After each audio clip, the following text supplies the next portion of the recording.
Hi guys, it's Marcy from A Funny Feeling. Betsy and I wanted to let you know about a really cool live show that we have coming up just September 7th. We are going to be with our good buds from the Bigfoot Collectors Club at FanX in Salt Lake City. That's right. Bigfoot Collectors Club and A Funny Feeling podcast. We're doing a Monster Mash mashup. We're going to do a live podcast recording at FanX in Salt Lake City. It's Saturday, September 7th at 4 p.m. in room 151D. Yeah, you know that's a conference room, baby. Again, we're going to do a live show, so come out and see us if you're at FanX or live near Salt Lake City and want to do a day pass. So you can get tickets at fanxsaltlake.com/tickets. That's Marcy and Betsy, Bryce, Michael, and Riley from Bigfoot Collectors Club. We're going to be in Salt Lake City Saturday, September 7th at 4 p.m.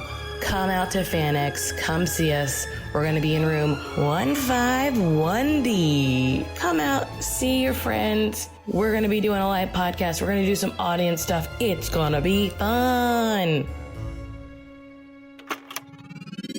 This is a HeadGum podcast.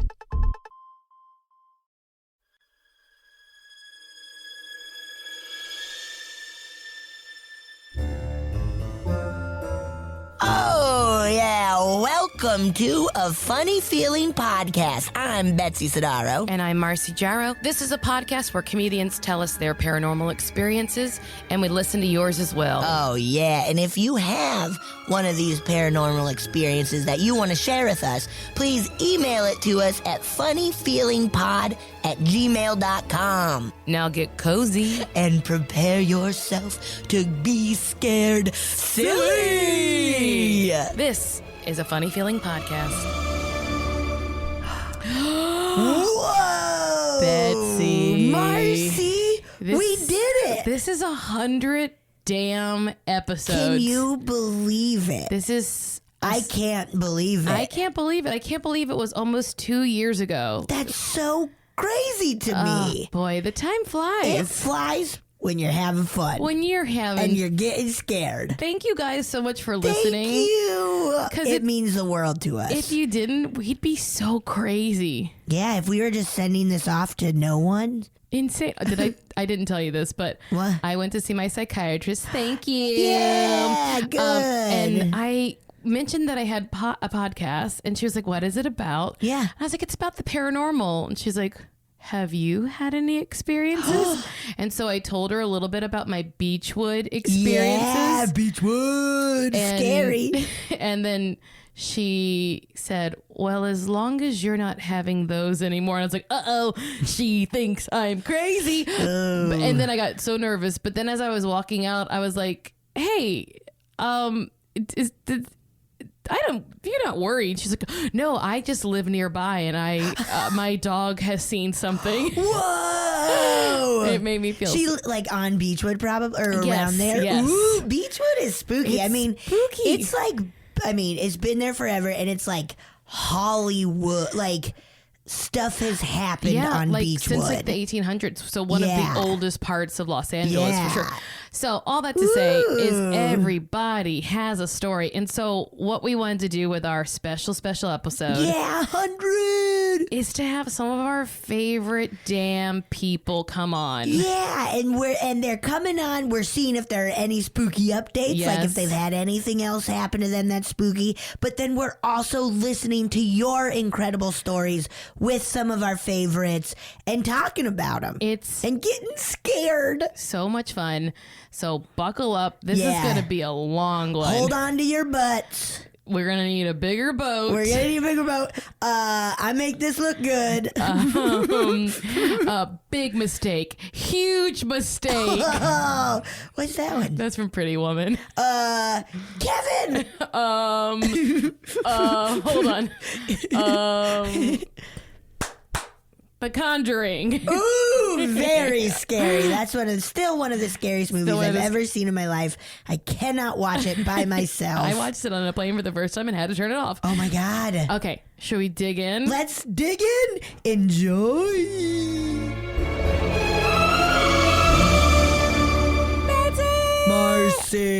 so excited for our guests coming up. I can't even begin to tell you how excited I am. You guys are going to flip your lid. You're going to lose it bad. We have two of our favorites, two people who are on search history with us. Yes, Tuesday nights, 9:30 at UCB Franklin. If you're ever in LA, yes, come watch. You gotta. It's gonna be so fun. So we have Darcy Carden from The Good Place, Barry, like we said, search history. Million things. She was also on, if you want to go back and check out her episode number 4. Oh, yeah. Of ours. Had a great premonition story. Yes. So scary. It's one of the best examples of not a ghost story, but a paranormal. Unbelievable. And then we have our buddy, new member of Search History, Brandon Scott Jones. He is also on The Good Place. I know. And he's been in a bunch of movies recently. Isn't it romantic with Rebel Wilson? Yeah. He really stole the show. Really did. And he is in episode 82 of Funny Feeling. Yeah. So, again, Darcy in episode 4, Brandon in 82. Guys, let's hear from them. Perfect. Razzmatazz, baby.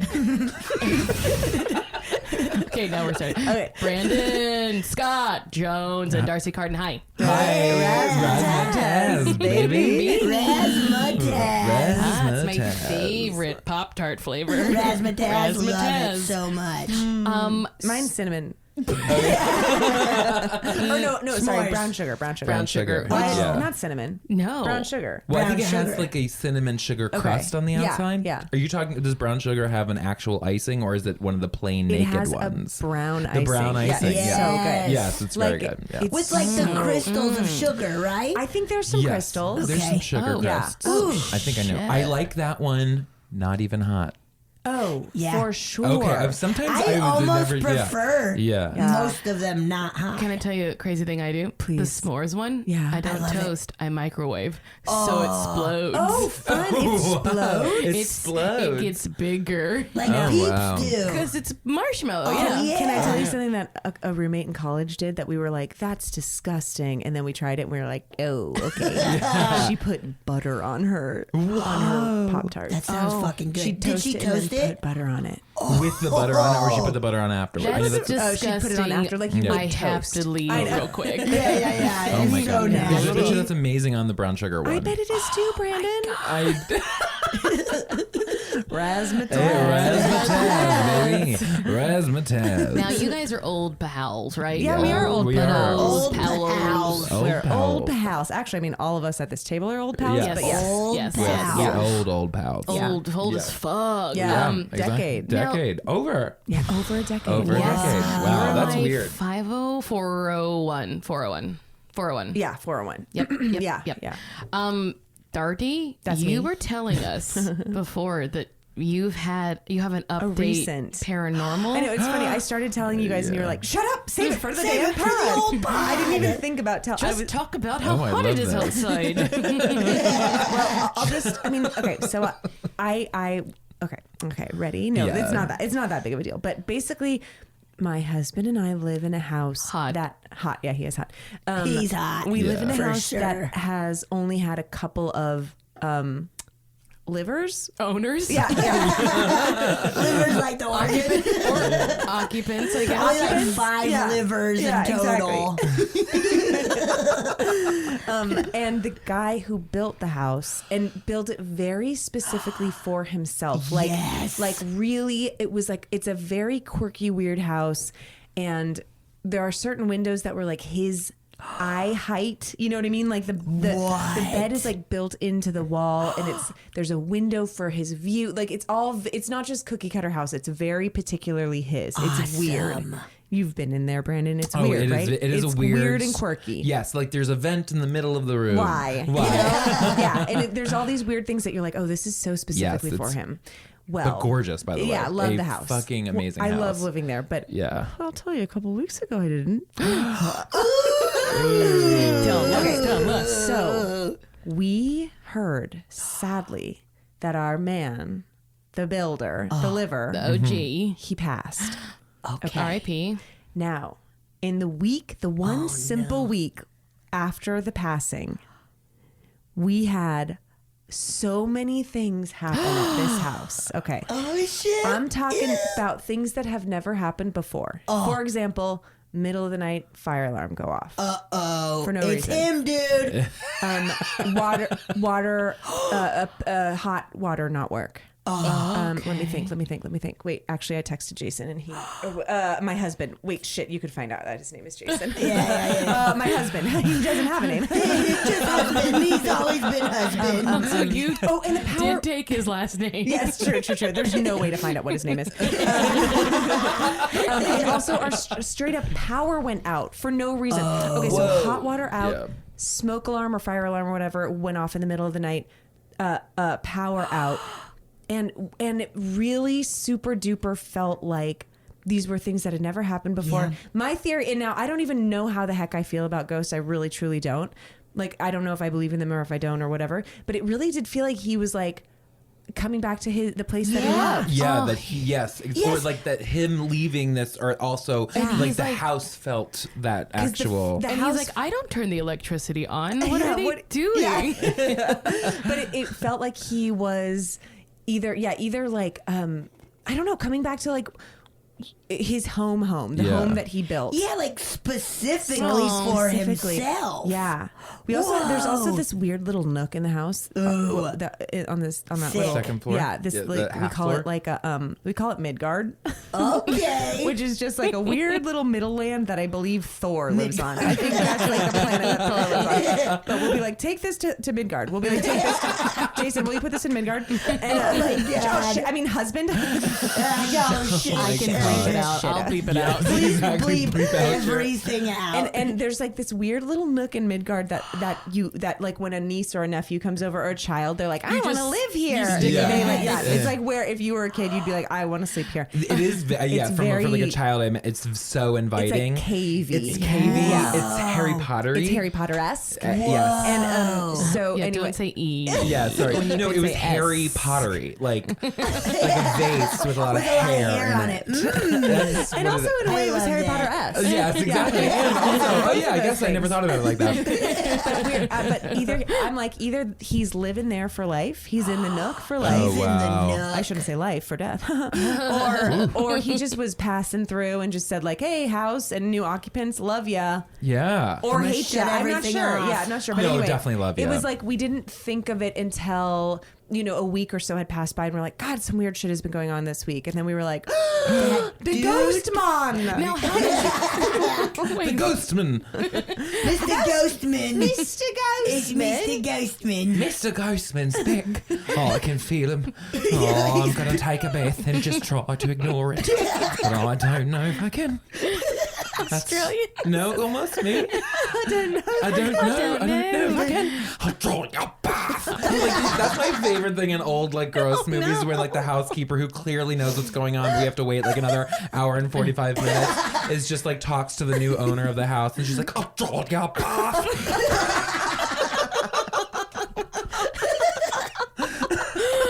Would you like a biscuit? Yeah, you want a biscuit?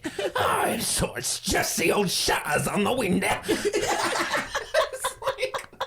It's like, okay, this bitch knows what's going down. Something's up. Something's up. Wait, how did you know he died? Well, the people who owned the house before us, who we're real friendly with, Because they're your friends. they're some of our best friends. They let us know. So they're in touch with this daddy. Yeah. It's my daddy. Ooh, Yeah. a daddy. He's my By the way, daddy. he hot.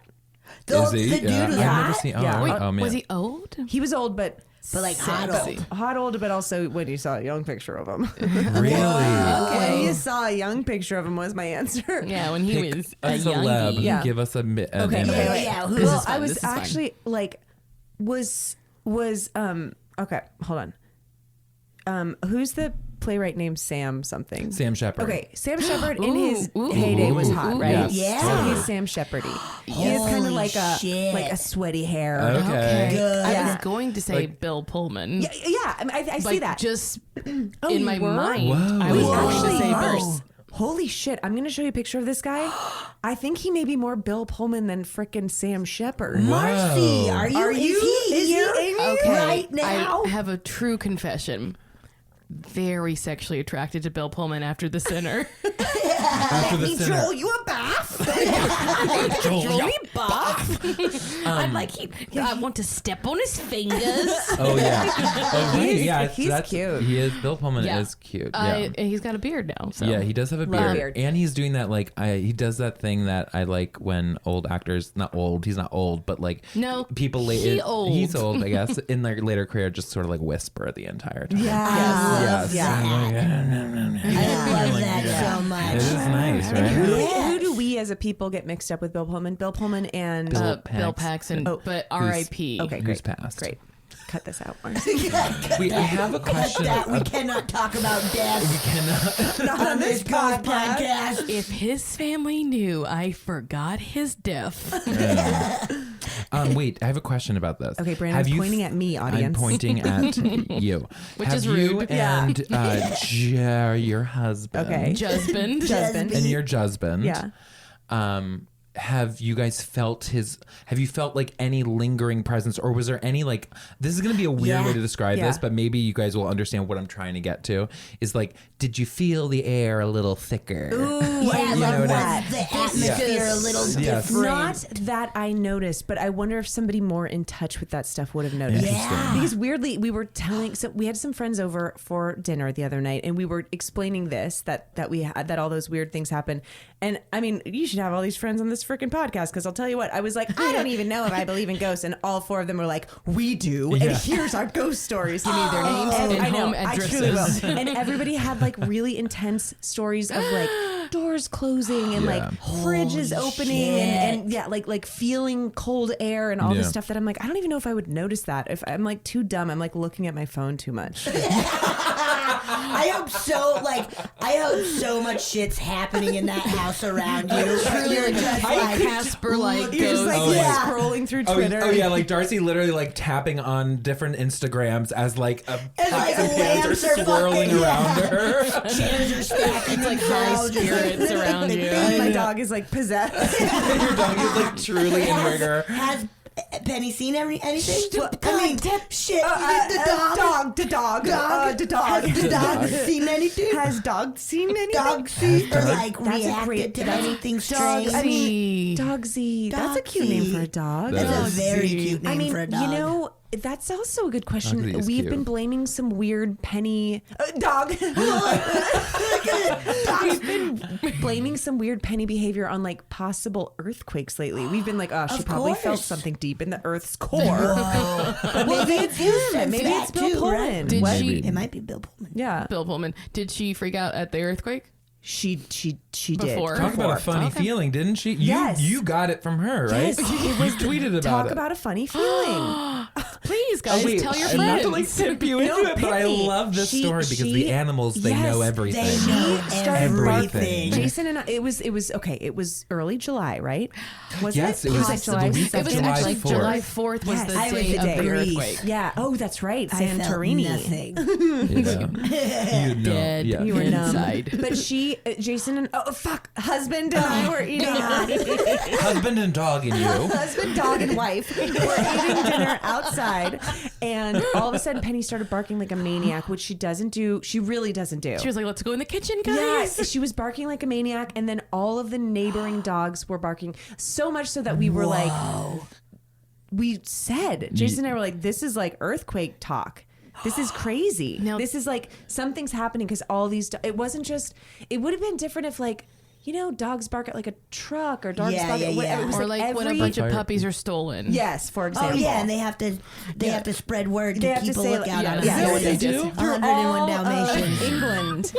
Do you remember in the cartoon? This part's great. I had never forgotten It's this. so cute. When Wait, Brandon What thinks it's cartoon? real he right does, now. I know. He's like, is that what they do in 101 Dalmatians? Oh, yeah, I Never actually seen never. it. Okay, great. Really? Right after we wrap, let's watch it together as a Yes. family.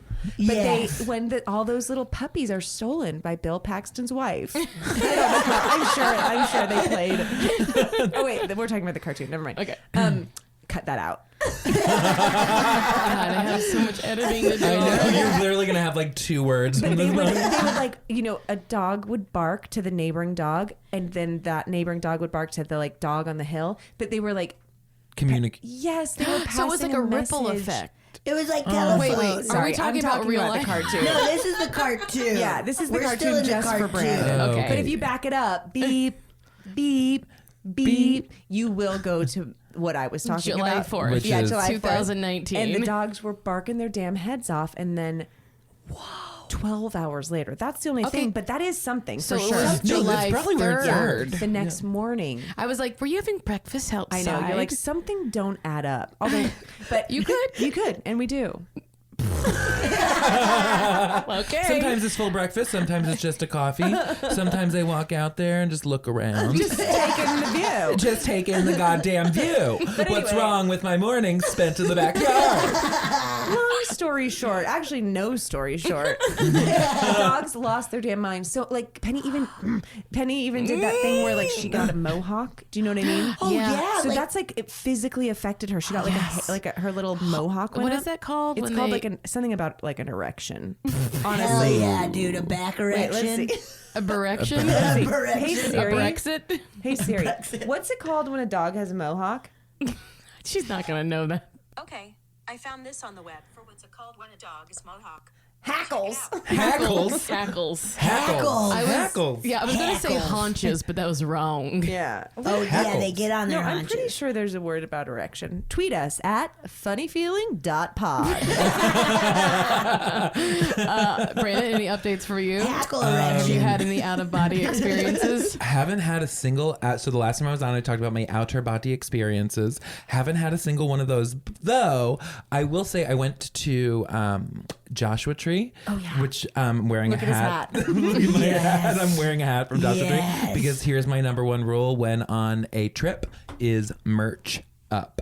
Merch is important. Merch is great. Yeah. I'm here for that. I love good merch. Anyway, though, like, do you know how like they're gonna do that like Storm Area 51 thing? Yes. No. Okay, let me tell you. Okay. It started off as a bit. Yes. And now it's real. Well, now the government's worried it's real. Yeah. Oh, maybe I have heard of this. Yeah, it's like the idea basically that there's a documentary that came out on Netflix of a couple, and one it was like Bob Lazar's documentary or what have you. And or like it's about this guy named Bob Lazar who was like the first person like blow the cover on Area 51 or whatever. Gotcha. And it's a really cool documentary, even if you're sort of like a skeptic, and so which I think most people are. But the basically that sort of inspired a movement of people on Facebook to be like, we gotta like get into Area 51. We've gotta like storm it. We've gotta like go and like Get just answers. get the Yeah. answers that we need. As if you could just run in Yeah, and be like, yeah, yeah. we found alien bodies. Yeah. But and this is my only weird connection to Oh, this. because they were like, if we all run like some Pokemon, they were like, if we all just like Did they- is that how they run, phrased it? literally run at, they can't Like a stop us Squirtle. all. Like Yes. a squirtle. I don't know. A Squirtle. That's a cutie. So continue. Swallow No. and continue. Yes. Mm. Thanks, Juan. No. It's so nice that you thank someone after you blow them. Yeah, I always do. They don't thank you. No, they don't. No, do not thank me. never. I thank you. always am like, thank you. Ew, that's too too much. real. It was too I real. can He see did you look looking up. in He the looked I did. eyes. Thanks. Talk about a funny feeling. Talking about a funny feeling. It's them being like, why are you thanking me? Anyway, that was good though. Okay. So anyway, point of the story is my only real connection to this, but I did think of your podcast for no reason, was that when I was in Joshua Tree, which I truly love out there, and I want to So go out there because I cute. want to see aliens. Yeah. And stars. I like the sky, the night sky I specifically. always Love see the shooting night stars sky, out there. yeah. I love it. It's so pretty and nice and relaxing and cool. But in the little like main strip of Joshua Tree. I was like doing a little shopping around, and I met this guy in like a trinket store, and the guy who owns the store, and he was the guy that did the music for that documentary. Oh, interesting. Yeah, Cool. and he was like kind of like talking about it, and he was like kind of like nervous that it's like this documentary has now inspired a very dangerous movement. And so it was very fun. I thought that was an interesting take on the entire situation of like this man was like, yeah, it's pretty scary stuff that's happening. It's like, You're gonna run real fast at it. It's gonna be dangerous. Yeah, bunch of squirtles. Yeah, basically they're just arming themselves with Pokemon. I'm not really reading too much about it. Holy I'm really trying to figure it out. Storm Area 51? Storm Area .com. 51. Yeah. .pod. Okay, good. .gov.net. .biz. Y'all want to listen to some listener stories? Hello, ladies. Love the podcast. I'm out for my morning stroll, so I thought I would relate to you my ghost story. Well, it's more like an infestation kind of thing.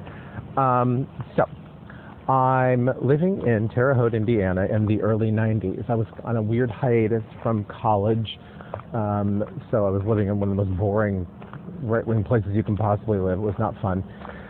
I had no money. I was waiting tables. We didn't even have a TV or anything. We were living in, it was me and my roommate, Michelle. We lived in a second floor apartment, a converted house. They had built onto the front of the house a staircase and enclosed it. So we had a front door access that locked at the ground level in the front. Inside, this all relates, inside there were wooden stairs that went up in this enclosed staircase. At the top was a landing with a door into our living room. And there was a small, I'm sorry, I'm being attacked by ducks now. There was a little window at the top of the staircase. All right, so this is all germane. So we didn't have any money, so people were coming over to our house. We were going out drinking and stuff. We'd all meet at our house beforehand because we had a fairly large living room. So people were coming over. Sometimes we'd make dinner, sometimes we'd do different things. We had a lot of friends who were witches or Wiccans or different flavors of that, and considered themselves to be mediums and psychics and stuff. So they would come over, and the witches would want to perform ceremonies and things before we went out. So like, fine, do a blessing, house, whatever you're doing. Okay, cool.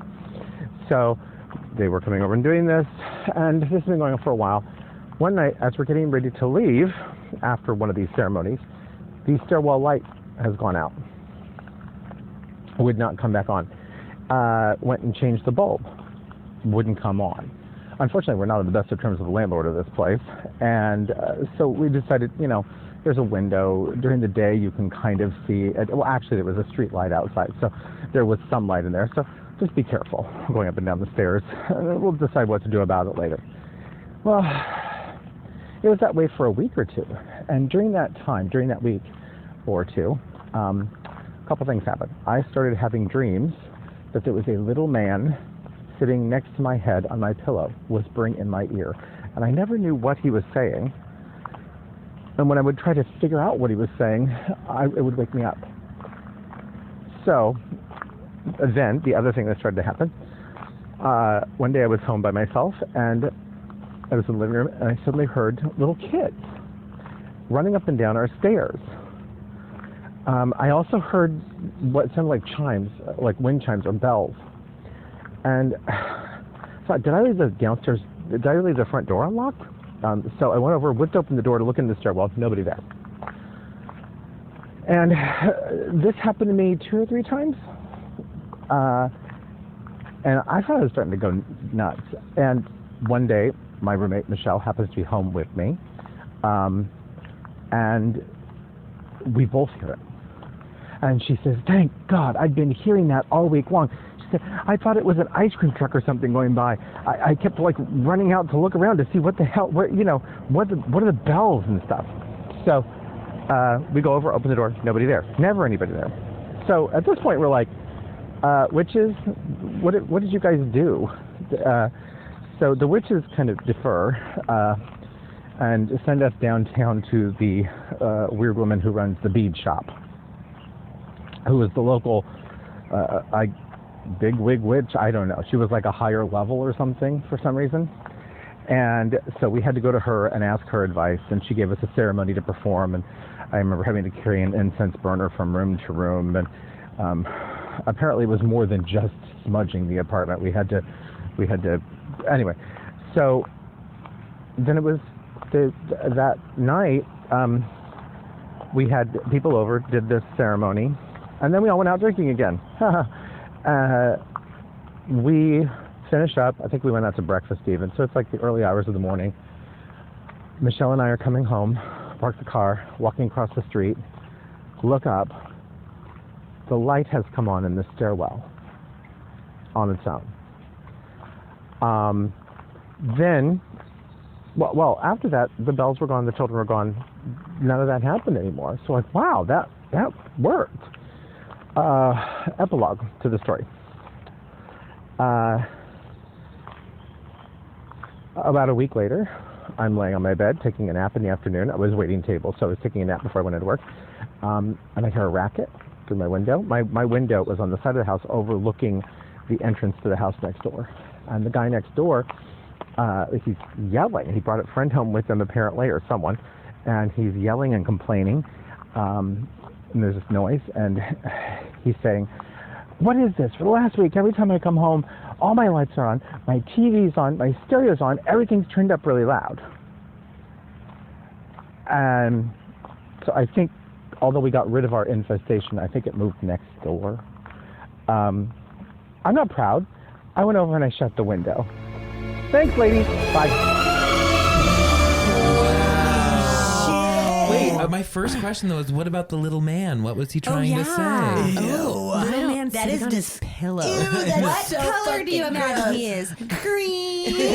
Little greeny. Wait, that is the second story we have heard recently about someone passing a ghost off. Oh, interesting. Oh, wow. Like to be like, I need to get this out away from me, and then someone else like having it. Ooh, man. Yeah, do you think the wild. witch must have known, being like, I'll get it out of your house, She's but like, it's going to go right next door. I have a spell you can do to get it out. I mean, it's going to go next door, but She's I'm like, not telling yeah, anybody. exactly. I'm Yeah. sorry, what did you say, man? Yeah, I'm only powerful enough to move it inches. Like, yeah, surely like a few feet. She talks like Bill Pullman. Oh, you get it. That's really interesting. That is. I wonder if.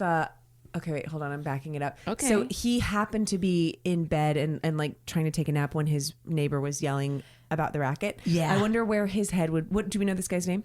Indiana. I can figure it out. It's okay. Let's call him Jim. Jimmy?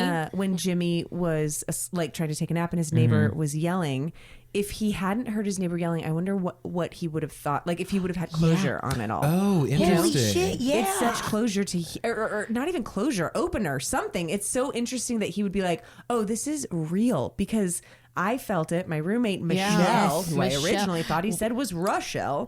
But anyway, it's Michelle. I know his. Also, I tried to look him up, and I have his phone number. Should I call read him? it out. Read it Let's out call loud. him right now. Yeah. But he and Michelle knew, and then the fact that it moved next door is so wild. I mean, like, there is a real, like, business there. Like, imagine if you could, like, exercise, like, whatever spirits from what, you know, in whatever craft. enemies? And then you move it next door, and then you just knock, like, listen, I just got rid of it for this oh person. my God, that is a racket, is what it is. A racket. Yeah. Oh my God, read a racket. Oh my God, Yeah. a freaking racket. Wait, I It's a didn't. damn racket. Did you think of a business plan? Okay. Wait, that's a damn racket. Hold on, that's a freaking rack. Okay, hold on. Nice rack. Thank you. Whoa. That's really cool. I mean, or whatever.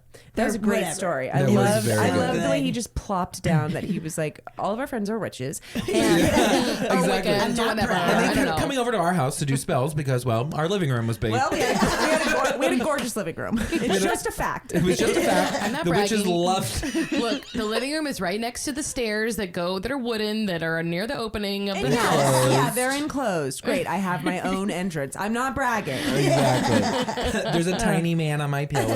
Look, we all have tiny men. It's no big deal. You're just not noticing them. I can take a nap in the middle of the day before work. I'm not bragging. I truly did. I thought it was so funny that he kept like explaining why things like I did this because Yeah, exactly. Like, no one's Also, wait, judging did you. anybody catch that ducks attacked him?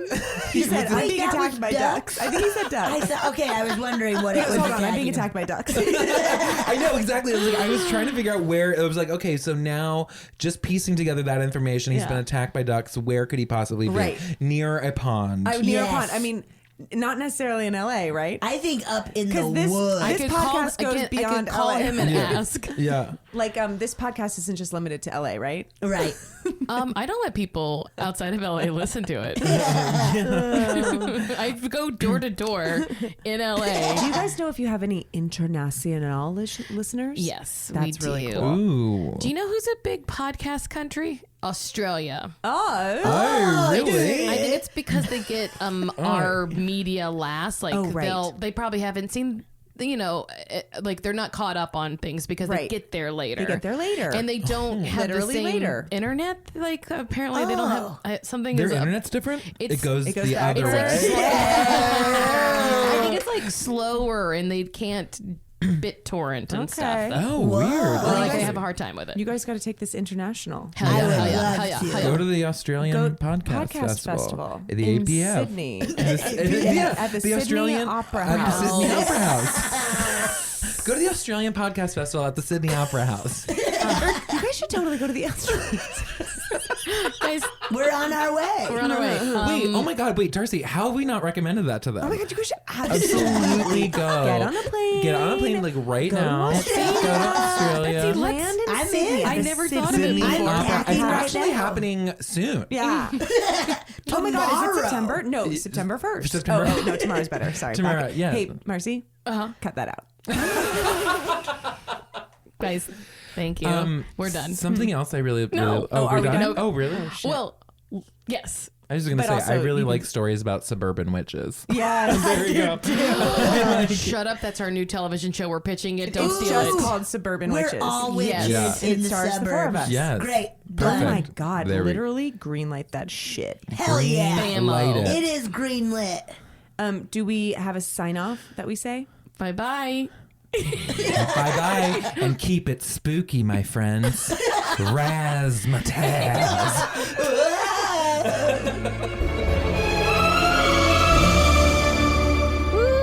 Ooh, scary. Well, hey, let's get even scarier because we still got some more for you.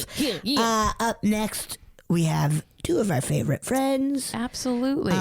We have someone who was from our first episode. Oh my God, ever. Back when she we were was? just learning how to podcast. When we were just being like, what is this microphone? What did I do? They What stick is it this in my butt. iTunes? They stick it in my mouth or my What do I butt. do? How do I put it on radio? What do we do? She's an incredible writer, comedian, mom, Yamara Taylor. She's written for Boondocks Saints and Blackish. Blackish, a She's bunch the of stuff. Damn. And she's also a pretty gifted. Oh yeah, she's like Psychic. very tuned into the universe. The spookies. And then with her, our good buddy, my co-host for my other podcast, Carden, Jessica Jardine. And you can also see her with her improv team, The Dragons, Saturdays at UCB Sunset here in LA at 10:30. Also, her episode was, guess what episode number she was. It's the coolest 69. 69. Oh, hell yeah, dude. That's the coolest number in the world. Also, get ready because you're about to learn a whole bunch about astronauts. Yeah, it's spooky on a different level.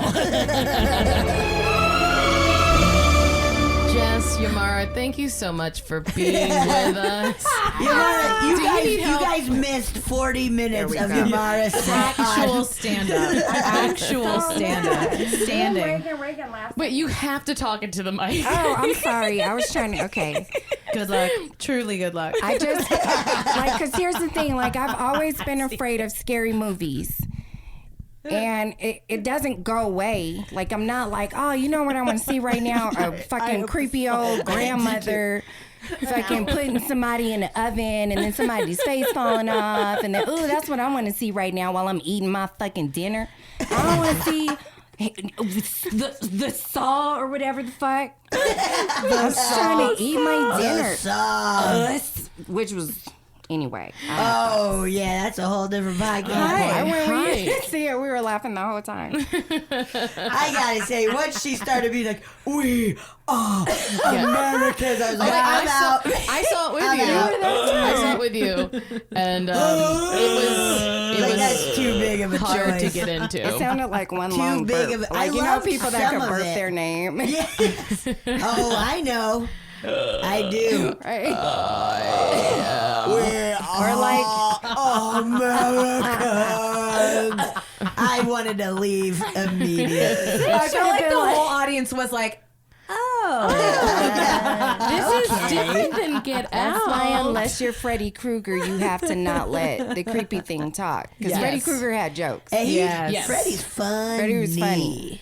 He's scary too. He's so scary. So I just want to ask before we really Oh, get yes, into yes, anything. yes. Since we last spoke, has anyone had any kind of new paranormally things happening in their Well, life? we last spoke about this a very long time ago. It's been a while. So Yeah, and it's I been a know long time. you, a person who attracts some paranormal stuff. So yeah, I feel what like has happened? I think Yamara probably sucks up all of the paranormal. Oh, scary. Oh, picture of- that's awesome. Oh, it's a picture of Yamara's daughter, and she is wearing She looks terrifying incredible. but amazing makeup. That's amazing. She did this makeup. What? She does Her like face is special peeling effects off. makeup. Yeah. She did a That's makeup incredible. How camp. is she now? 9? 11. Okay. She did a makeup camp. Oh, she looks incredible. Yeah. That's wild. Very scary. And it was like peel your face off. 0% spooky has happened to me. 600% has probably happened to you. Yes, so catch us up. yeah, I think Yamara gets both yours and mine. She's like the stuff. gravitational Spooky pull shit. of all spooky. That's because they like, oh, you don't want to watch our trailers, huh? We're gonna get you in real Nah, life. bitch. No, nowhere safe. You're never safe. Yeah, tell Reagan us. saw a ghost. She saw a spirit a couple weeks ago. 2 or 3 weeks ago. She said it was. So she's been sleeping in my room. And I keep saying she's like my little husband now. So it started as, Mommy can't sleep in your room, I'm scared. And I'm like, okay. She's in my room. And like she has no chill. So it takes one night before she's like, Mommy, can you turn off the TV? I'm trying to sleep. And she like comes This in with is all my room. comes in with all her stuffed animals. And like, That's so cute. I'm like, do you mind? But she said she woke up. I was watching TV. She woke up in the middle of the night, and she said that she saw someone in this. I have like a little hallway attached to my room before you go to the rest of my house. And so she said she saw a man. No. And I was like, oh, what'd he look like? She said she didn't see his face. He had on jeans, a belt, and sneakers. I was like, oh, a black man. the What was belt. it, Gucci belt? Yeah, I was gonna say that belt is a giveaway. She was like, a t-shirt. I was like, that was a black man. I was like, was it Nipsey? Marathon. Anyway. So it was interesting because, first of all, we were spooking each other. Yeah. So she's like, stop talking about it, but I'm curious about it. And so we kept scaring each other because it's like, now turn the light on. Why need the TV on?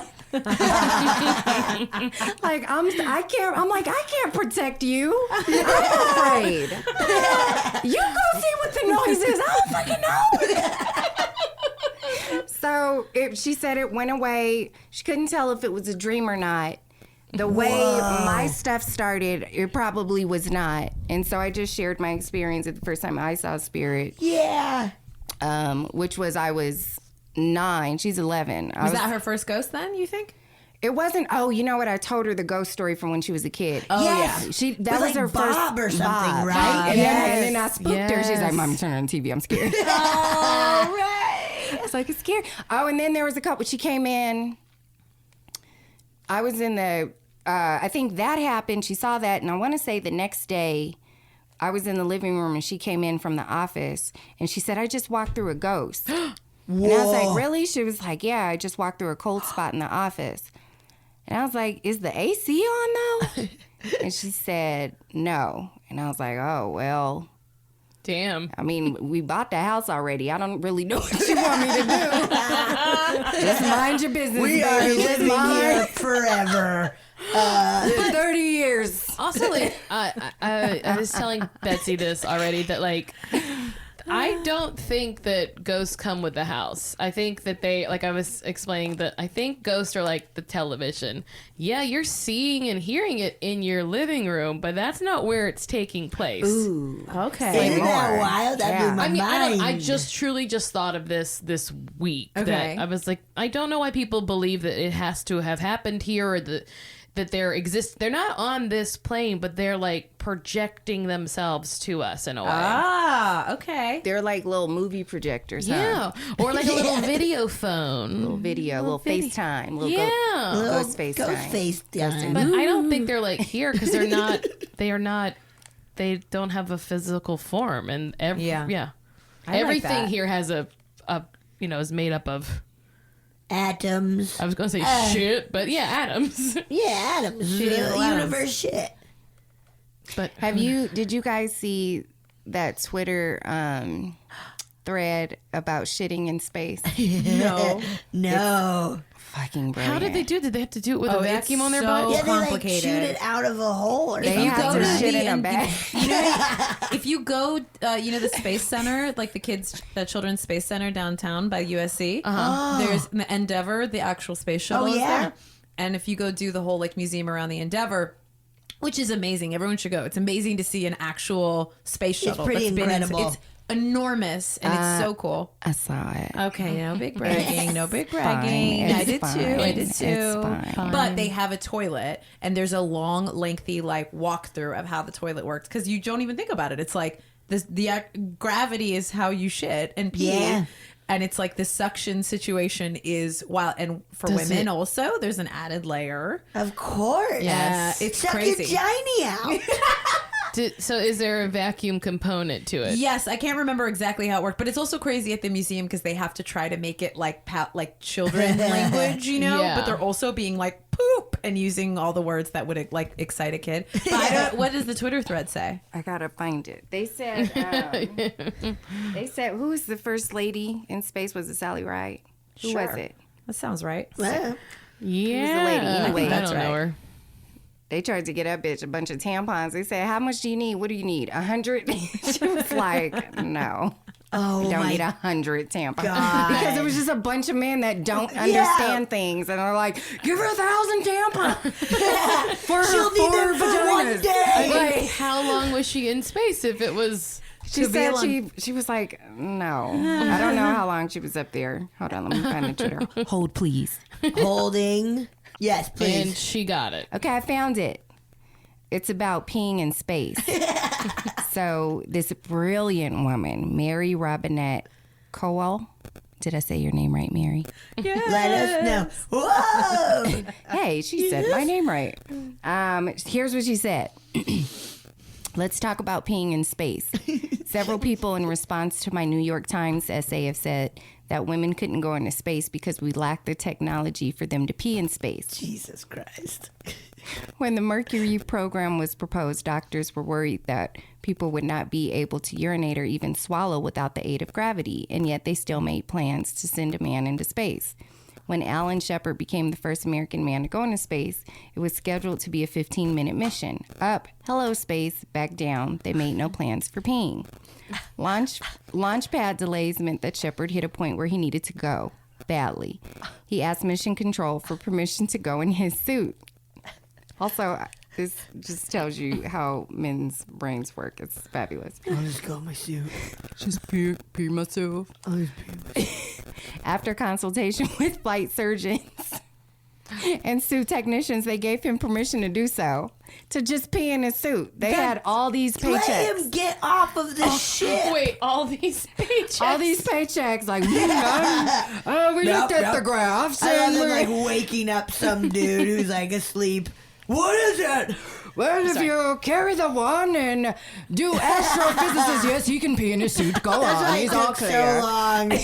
We gotta do some formulas. They had like the Hidden Figures ladies doing an equation, and then at the bottom it said equal sign. He can pee in his suit. 14 days later. Yeah, go ahead. He has a bladder. Just go ahead. Was this about extended time in the spacesuit? Oh, wait. No, I skipped something. So he wet himself and still went into space. Later, they solved this problem by developing a sheath that looked much like a condom. It worked great in testing, but when the actual astronauts used it, the sheath kept blowing off and leaving them with pee in their suits. Blowing off, too. From the sheer force of the urine. So pushing it off. funny. Was this about extended time in the spacesuit? The sheaths came in small, medium, and large. Hell yeah. Yeah, right. Hell They were all picking large. They all picked large. It turns out the men were all saying they needed a large sheath. Of course they were. Their wives should have ordered the sheet. Magnum. No, Magnum. The biggest one, please. Tell me so two together. They did not. Subsequently, the astronauts called the sheaths. What? Subsequently, the astronauts something. Oh, they were called extra large, immense, and unbelievable. Immense and unbelievable. They had to change this the must have sizing. been an internal. They had to tape a bag to their ass to poop. These are people that on the ground were like, oh, those brave astronauts. And they have bag taped to their asshole. It's a South Probably Park duct episode. tape too. It is absolutely. That peek behind the curtain, boy. That worked well for Gemini and Mercury, and by well, I mean there was still urine in the capsule, and it stank of feces. Of course it did. Swimming and shit. In space. Apollo Jesus needed a different solution. Hell yeah. Okay.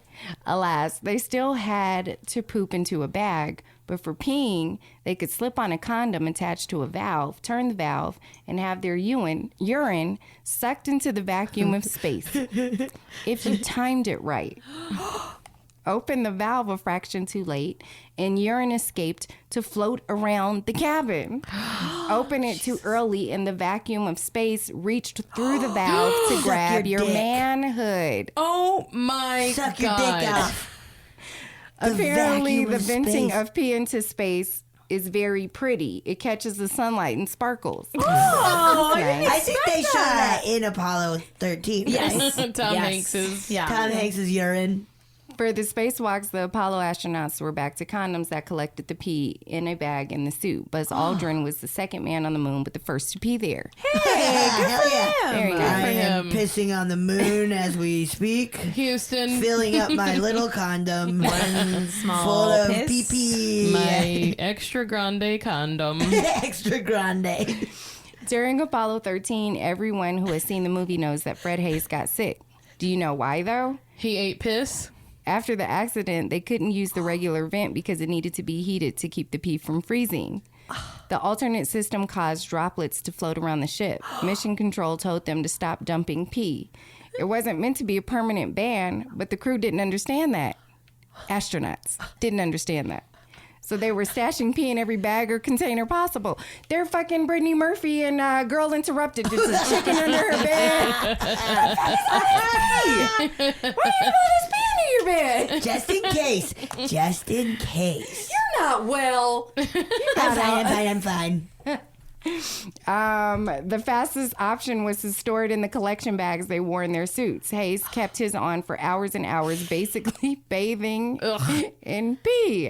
He got a UTI and then a kidney infection. Fuck. Finally, a decade later, NASA decides to send women into space. Now they have a reason to come up with how to handle peeing in space if you don't have a penis. To launch and for a spacewalk, they developed the MAG, Maximum Absorbency Garment. It's a diaper.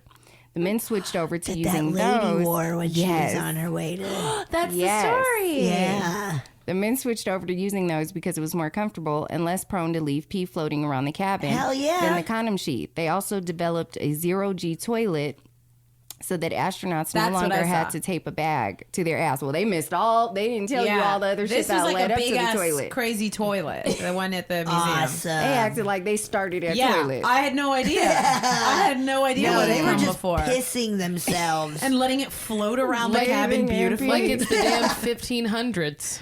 Peeing or pooping in space is now a lengthy process involving a fan, a targeting system, and a fair amount of prayer. Targeting system.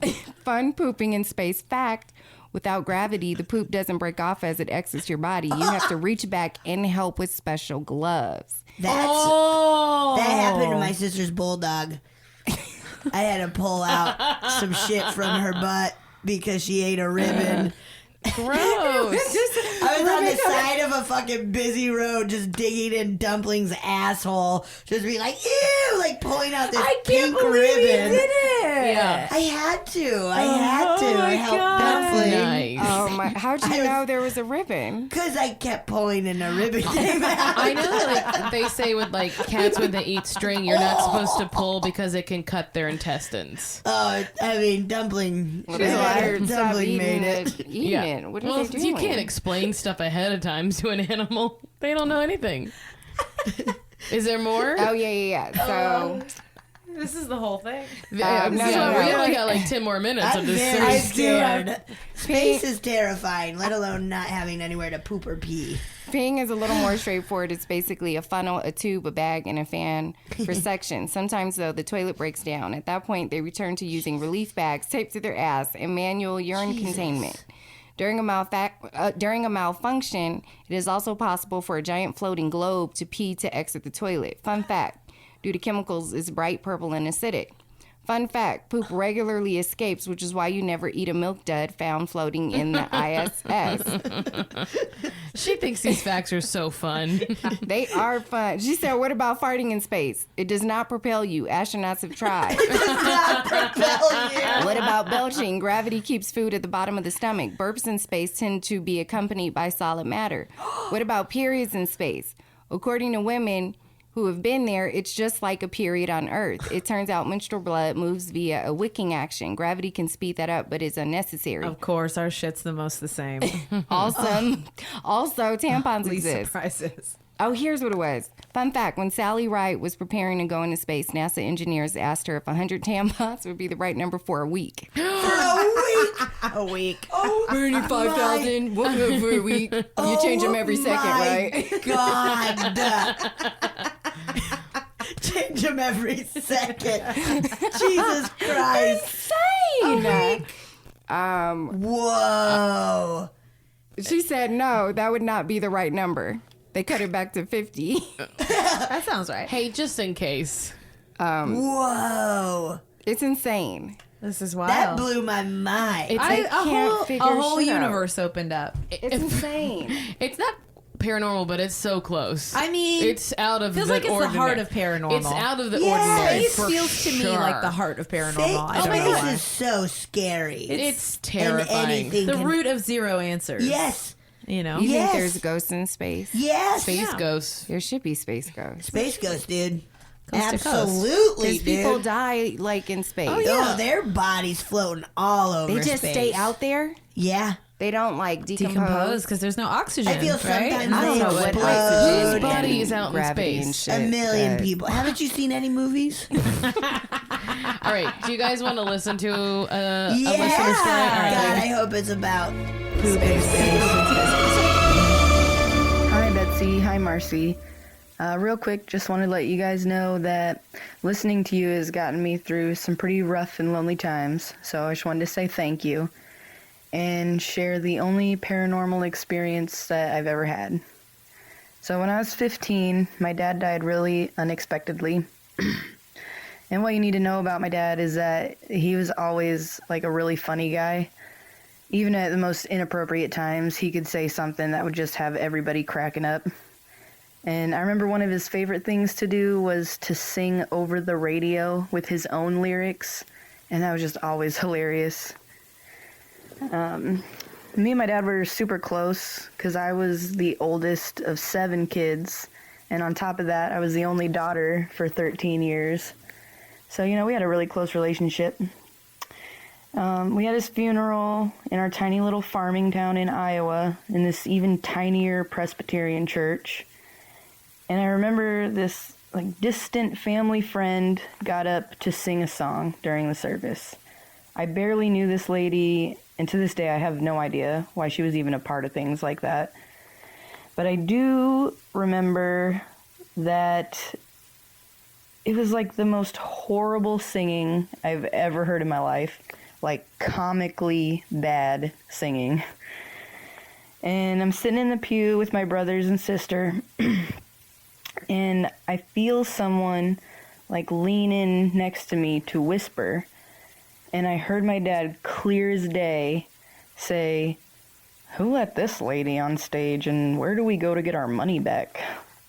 So now I'm trying super hard not to laugh, because that would look crazy, because I was sitting, 5 feet away from his casket. So, to make me feel better in the way he always had, my dad cracked one last joke for me at his own funeral, and I'll never forget that. So yeah, not scary at all, but definitely paranormal. Thanks, guys. Oh my God, I love that. Wow. That's so amazing. I love that. I love that so much. I mean, if you don't get to have fun as a ghost by roasting people's asses at your own funeral and being like, "Who's this bitch?" Yeah. How do we get our money back? That's how do we so get our money fucking back? funny. I love that. I Holy mean, obviously shit. heartbreaking, and also to just be able to break that moment. Oh, I love that. Oh what my a cutie. God. That was Very spooky. You thought you were gonna get really scared. I thought though. she was going to say that her dad was going to sing over whoever was singing. Whoa. Yeah, so that's I thought she was good. going to say he leaned into her ear. He heard That she heard. in her ears, like she was the only one that could hear him. Yes, yes, that would have also tracked. That's what he should have done. Yeah. We have a few notes sir. on There are some ghosts have some notes. on the bit, sir. Oh my God. I remember there was this one woman who sang in our church who sucked so bad. And we would just cry with laughter whenever she. Bad singing is really That's funny. really especially funny. when they're trying. I mean, it's the heart of why American Idol and those shows started is because we like the bad auditions. Give us that and we're William like, Hung. being like, okay, Simon, Paula, here I go. That Eyes closed. Meryl Streep movie, I was crying from beginning. Florence Foster. Yes. Yeah. I was like, yep, this is all I want. Yeah. Oh, I never saw it. It It's is pure hilarious. delightful. Purely delightful. Yeah. She just wants It's to a sing. great She can't sing parent well, and movie. it's great. And she's too wealthy for anyone to like. Yeah, because everybody's just like, yeah, just Oh, let it's like her and sing. Hugh, Let Hugh her sing. Grant, right? It's her and Let Hugh her sing. Grant. Yes, I wanted to It's see that. really And great. she's so sweet. Yes. And you're like, yes. Why not? Just let her She sing. like has a big concert and everyone has to go because she's very wealthy and they it's the best.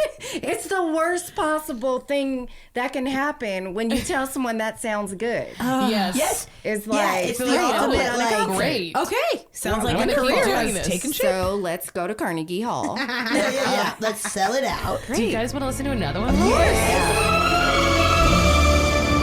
Hi guys, my name is Jack. I'm loving the podcast. Betsy, I first found you through a couple episodes of Raised by TV.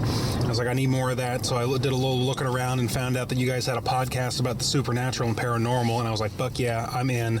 I've been pounding through the episodes. I've gone through about 80 in the last few weeks, so I'm about up to speed with the new episodes. I had a story that my dad told me that was kind of a paranormal experience. It takes place in the 70s in a little area called Enterprise, Florida, very rural area in Volusia County.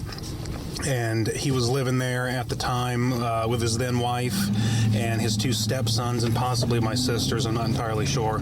But they had a police scanner, and they were listening to the police scanner one night, and they hear this call come over from a police officer on patrol, flipping out. He had snapped his twig and was screaming about something flying above his car. He's driving, and this thing is flying, and he's like, oh my God, it's right above my car. Oh shit, it's green, it's changing colors, now it's turning red. And the dispatcher kept being like, what's your 20? What's your location? Where are you? And he would just keep going on, oh fuck, it's flying right above me. I'm trying to outrun it, but it's right above me. And he finally tells the dispatcher where he's at, and my dad's like, oh shit, that's only a couple miles away from us. So him and the stepsons go outside, and and take a look. Right as the officer says, "Oh shit, I think it's taken off, it's taken off." So they run outside and they see this bright light shoot up into the sky and disappear. And apparently the next day, they found the cop car. He had crashed his car when the thing took off, and it was all charred on top and everything like that. So hearing stories like that growing up, I was terrified of aliens, probably until I was about 10 or 12 years old. And through trying to do some immersion therapy, we were watching Close Encounters of the Third Kind, probably when I was about 12. And at this point, we live in another rural area of Florida in Putnam County, which is a little ways south of Jacksonville. And we're getting to the part towards the end where they're up on the mount, and they're kind of communicating with the aliens that have come down and things like that. My mom was outside, and it's just about dusk. It's just barely light outside, and she comes running in and says, guys, come out here, quick. And I'm like, all right, Mom's being funny, but we go out there and we see these lights flying up over the trees in this rural area, very low, very slow, and almost silent. These spotlights shining down onto the ground. And they weren't helicopters because they weren't making any noise. Well, as they get closer, we see that they look exactly like UFOs, but as they get closer, we see that they're three B-2 bombers that are flying in formation right above the treetops, flying real low, real slow. And I'll try to remember to include a picture of what a B-2 bomber looks like, but they look pretty UFO-ish by themselves, and just the fact that we were watching that movie and seeing these things fly over scared the shit out of us. I hope you guys enjoy. I certainly enjoyed the podcast. Keep doing it. I love it. Thank you. John, classic record and drive. That was good. John, let me guess. You drive a Jeep? I felt a top-heavy car. And you were getting chased by a dinosaur. He showed us a B-52 bomber. Ooh, that looks looks like a spaceship. Yeah. I thought that was a stingray. It does look like a stingray. And I swear stingrays are fucking aliens. They are aliens. That's accurate. Why? Because, I don't know, they're look just like them. creatures that They look I weird. don't understand. And when she doesn't understand things, she doesn't like them. When we were in Hawaii, you can do a night swim with giant rays. No. Yes, and they do respond to they respond. They told us, I've never double checked this, that they can hear heartbeats and that they really respond to heartbeats, and they really like humans, but that they can detect that when women are pregnant before, I've heard this. medically women because can, they're hearing two or not heartbeats necessarily, because I don't think a heartbeat would even be farther enough. You're but right. They do hear the heartbeat. But our guide was like, "Oh, we've had women who didn't know they were pregnant yet. It would be like, why is this ray obsessed with me?" And that it turns out that they were pregnant because they just like pregnant ladies. They're horny for pregnant women. Yeah, hell yeah, it's a fetish. Let's not kink shame. Jess, Yamara, thank you guys This was so the much best. for being on our 100th. Oh wait, Thank I you. had an alien. I saw an alien. What the tell fuck? us. Okay. Tell us. I'm sorry. Don't be You sorry. talked about the have to fucking go, it's space okay. shitting for, Oh, you can cut all that out. Okay, yes. I had so it was on the 4th of July this past year. And me and Reagan were outside. And we were looking in the sky at the fireworks, just trying to see, because we were too lazy to go anywhere. Yeah, we were I trying love to see what we that. could see. And I saw some green lights that weren't fireworks. And I was like, Reagan, look at those lights. And they were steady. Whoa. And it was weird. And it was just 3 of them. And I was like, they're watching us. Those are aliens. This is a problem.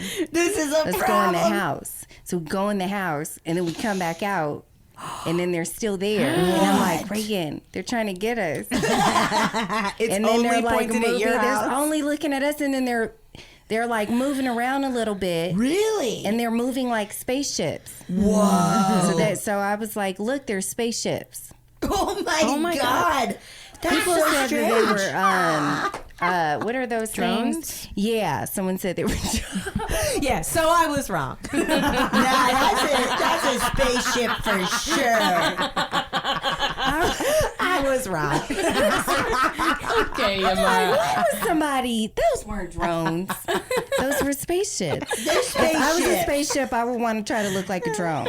Yeah, I'd be like, you know what? This It's a is bunch of fucking You're fireworks right. and shit. This We is could a just good- blend right in. This is a Exactly. good time for spaceships. Yeah, you can bullshit your way anywhere. I would act like fireworks. I'd be like, Yeah, get a little filming permit. oh my god, oh my god.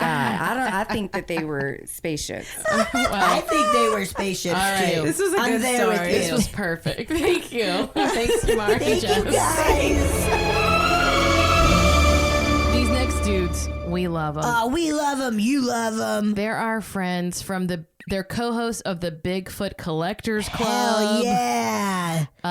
Episode 74 with Michael McMillian and 75 with Bryce Johnson. And you know what?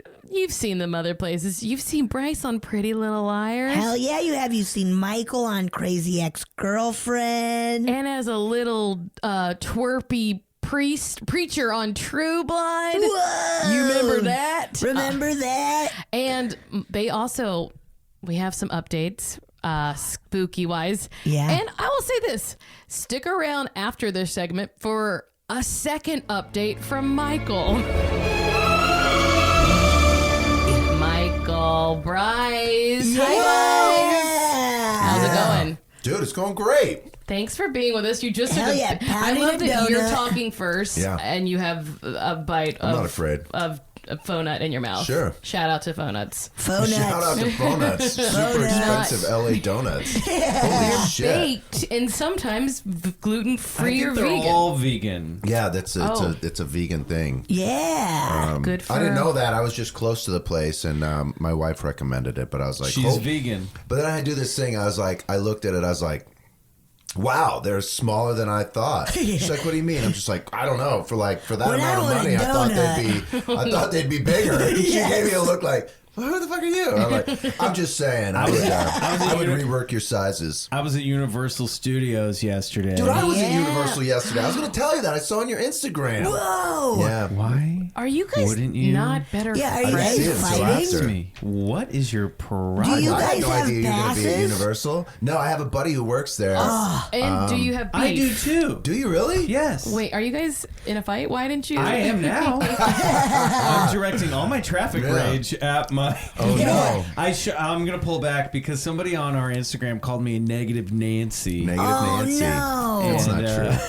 That's not fair. Oh, no. That's not fair. I feel like I've You're had a little negative edge norm. this summer. Negative norm. But I was at Universal yesterday and I was real tempted to get one of those Lard donuts that Yes, are like the the size huge of a ones. tire. Oh, yeah. And then once I really stepped up to the plate and looked at it, I was like, I can't jump off That's this not that edge. good. I'm not going to do it. Well, you can't eat it No, all. It's too no. big. It'll make you sick. Yeah. I just want. Guys, it'll love. make you sick. I love a donut with the with like the classic pink frosting and sprinkles. 7-Eleven's got them. Yeah. Well, there you go. There we go. You gotta run. That's where you'll find You me gotta run. crying later. Well, congratulations. Happy 100th anniversary. Thank Yes, you. happy 100. That's I incredible. can't believe it. I can't believe it either. That's a lot. It's too That's a many. huge accomplishment. Guys, Way there are too too many many. ghosts in this world. I know. Holy At cow. least 100 ghosts. At the very least. It is 100. really funny. 100 ghosts too many. We have like no shortage of stories either. That's why we're trying to get creative with how we blow through them. Yeah. I know when Mike and I started our thing, we were like around like the 10th or 12th one. I was like, do you think we'll ever run out of like stories of high strangers? He's like, dude, no. Never. And we Yeah. haven't. There's like Yeah. so many strange stories in history and just strange Yes. happenings. Yeah. It seems like Forever. it never ends. It's yeah. not going Like, to. every ancient civilization has weird, like, it's so crazy. Yeah, totally. If you're at a loss, you can just be like, what were the Egyptians up to? You know what I mean? Exactly. Find something. Exactly. There's something there. And Yeah. did they have ghost stories? Absolutely. We haven't even hit some of the big ones. We still haven't done Roswell. We haven't done Rendlesham, Betty and yeah. Barney Hill. Yeah, you're right. We haven't done Rendlesham Forest. I know. Those are the three. They're we got three guys, left. you wanna check out- We're going to The come Bigfoot just sort of- Collectors Club next month. And then we're just And then as you're soon as done. we No. got on a network, and then we're gonna shut it down. We were asking people since we last spoke, have you guys had any like updates on like any new experiences happening possibly? You don't have to. Yeah, no worries. We don't have to. Some people were like, I just moved into this house and weird shit started happening. I'll tell you the story that I told not too long ago on the podcast, but briefly. Okay. Maybe we can unpack it a little bit Ooh, more here. yeah, I'm pumped. Bryce has heard this, but this still happened Sorry, within Bryce. a I'll eat my week. donut. That's what you get for not texting me at Universal Studios. I was walking my dog the other morning, and there was this... Brag. I got a dog. I can walk and I have a dog. And this very normal, because I like live in a neighborhood where people are coming and going, mostly with dogs. Brag, too. And there was this guy... neighborhood. The sidewalk. This guy was walking down the sidewalk and towards me, and I had just passed this empty lot that had one of those chain link fences with the green tarp over it so people can't get in. And I even went back to the location to look after I told the story on the show. And the gate is padlocked too tight for even like a cat to slip through. Okay? So I was walking past that because this was an old house that's been torn down. Yeah. And I was like, I want to see what they're going to build. So I'm kind of like peeking in. And then I walk past the lot, and my dog spots a squirrel, Brag 3. She's great at it. And she was staring at the squirrel, and that's when I noticed this guy walking down the street. And he just looks like a normal dude. He's got like short athletic shorts on, like he was maybe jogging, like a Bulls t-shirt, maybe glasses, normal looking guy, somewhere in his 40s, maybe early 50s tops, walking along. And he walked behind me, and as he passed behind me, I felt all the hair on like the back of my neck and the back of my arms stand up straight. Wow. I just got like the chills, and it was one of those where I was like, am I about to be stabbed? And I was like, no, I'm not getting a bad vibe, I'm just getting a vibe. So I didn't think much of it, right? I was just like, oh, maybe I'm just Except being for the a stabbing creep. part. Yeah, except Except for the knife going in and out, but Anytime I pass by people, I'm like, they're gonna stab me. They're gonna slice my Achilles tendon. Better than any time you pass somebody you think I'm gonna stab them. Ooh, I'm gonna stab him. I'm gonna stab him. So anyway, he passes by me, and then he suddenly goes, oh, and like tilts his head back to look at my dog, and he goes, huh, what's she looking at? Or like, I can't remember what he said. He was like, what's she looking at? What's she looking at? Like, what's going on? And I go, oh, don't mind her. She's just looking at squirrels. And he's like, oh, I thought something exciting was happening or something like that. And I was like, eh. And he like, then I thought, is that what it sounds like when I talk to my neighbor's dogs? Because now I know how crazy I am. Yeah, okay, I gotta stop telling them their dogs are beautiful. So in my peripheral vision, I see him take and I hear the steps. 1, 2, 3, 4, 5. He turned towards the fence and then went in. No. He went into the lot. Huh. And I looked back. I didn't. And then I went, wait a minute, what? And I looked back, and he was gone. And this was the weirdest thing, by the way. So sick. I go, Violet, come on, Violet. That's my dog. Violet. Violet, come on. Come on, So Violet. I walked down, Come on, Daddy. and I could see. Not only did he not turn into where the gate is, he walked into the middle of it. And I'm telling you, he turned to his right and walked into this lot.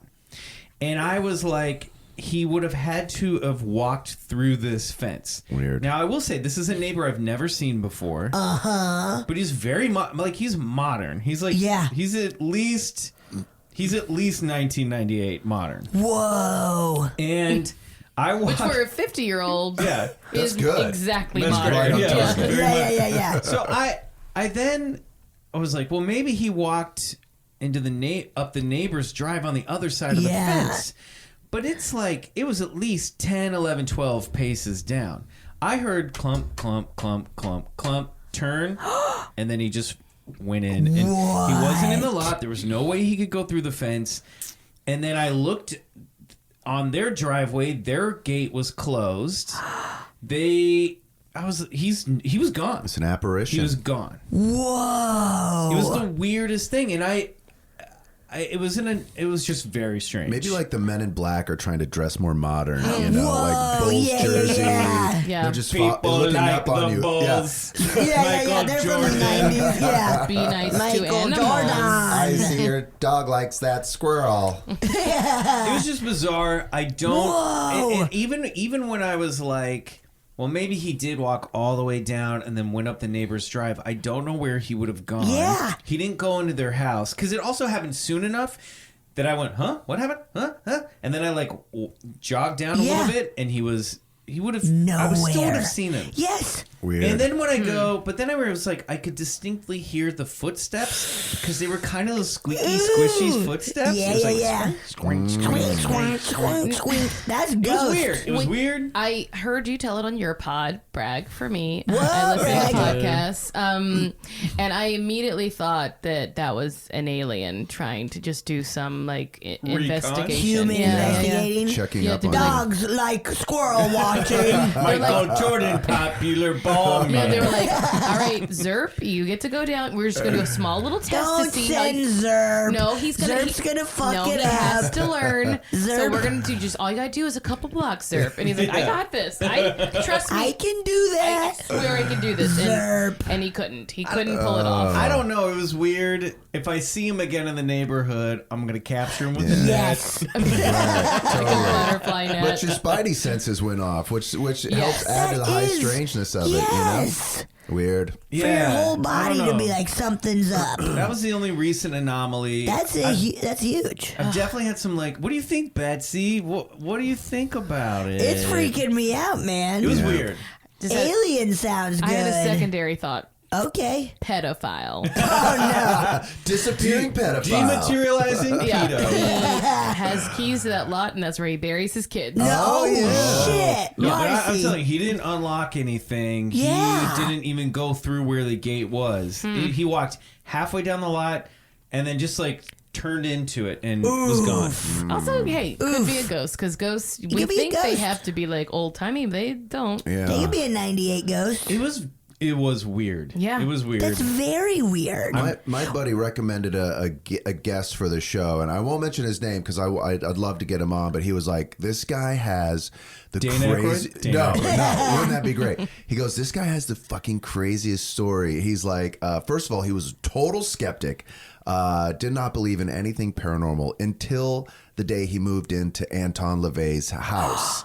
And for those who don't know, Anton LaVey is, I hope I'm saying that right. He was the author of the Satanic Bible. Yeah, he's like the head of the Satanic Church. Right, the head or of the was. Satanic Church. Yeah, exactly. And who's like, and the day he moved in, shit just started happening around the house. And going back to mirrors, we were talking about mirrors the other day. We were talking about mirrors. Oh, really? And, They're awful. Our conversations were mirroring. But so he was so freaked out, and along with his family, he brought in somebody to kind of look at the place who was like a spiritist or a cleanser or whatever you want to use the word for. But Spiritist, yeah, yes. yeah. A spiritist. And, she was like, first thing, she's like, you've got to get rid of all these mirrors in this house, and he was just like, oh fuck, like shit would move in the house and then like break and like total paranormal shit. Not supposed to have a mirror facing your bed, guys. I believe right? that. That freaks me out. What if it's facing the side ceiling? of my bed? From the ceiling? Yeah, I got the there, I side. got that. I got the Oh, side ceiling. bed too. Do you guys ever do this? Like, so it's a total closet mirror. That's what and I our have. bed is on the side. And at night, my wife will leave the closet door open, but before I go in, I have to shut the closet So door. that nothing comes out to Yeah, kill well, you. then I don't want the behind. It's like with the mirror too. I was like, it has to be closed. The That's seal, so spooky. I could never have a Yeah, it's closet weird. door that's a Wait, mirror. so you try to hide the mirror? No, and I expose the make closet, sure it's or- totally closed because I don't know why. Just like for one, if it's like opening a closet door, but it just feels like I need to seal it off. Yeah. Total mirror, I need to replace those mirror doors. I don't want to. No offense, I just don't want to drape anything in front of it because I'm too lazy and I need to get awesome in. Right. Background. I like it's it. a great I'm just saying. backdrop. I don't want to. Oh, yeah, like that. I had got no. I had got Michael, advice. I don't give a shit how you decorate from a medium, Adela Levine, who we talk about constantly. She was like, "You need to get drapes and hang them over the mirror." I was like, "No." You could also just put like peel and stick wallpaper over it. Oh shit! Of like the Teenage Mutant Ninja Turtles. Hell yeah, dude! You can do anything with peel and stick. Yeah, why not? I didn't even think of that. That's smart. That's a good idea. Or like contact paper or whatever. Yeah. Get them out of here. Get the mirrors out. Get that mirror out of here. I don't know. Guys, should we listen to a ghost story or Yes, whatever we story? I have no idea. Hey Betsy, hey Marcy. My name is Louis. I'm a vicar in the Lutheran Church, which is kind of a pastor, but not quite yet. I'm still in the last part of that. But I graduated seminary in 2015, and as part of our ordination process, I had to do what's called CPE, which is Clinical Pastoral Education. And most of the time, that's folks in the chaplains in hospitals who go room to room checking up on people. But I did mine in San Francisco with the San Francisco Night Ministry. And so most of the time, it's pastors. We're all in collar and everything, walking the streets of San Francisco, talking with folks from 10 p.m. to 2 a.m. every night. And it was a wild experience. And the first night that we were walking in the streets, it was 5 of us students and then one with an experienced pastor. And this pastor, let me preface that she is probably like the Mother Teresa of San Francisco. Like, she's seen it all. If somebody is shooting up while she's while this person is next to her, like, she's not fazed, and she's still like just being a kind person. Like, she is unfazed by anything that comes her way, and she's just a role model of mine. Well, the first day, a lady who is coming up, and she's like, Pastor. They obviously know each other.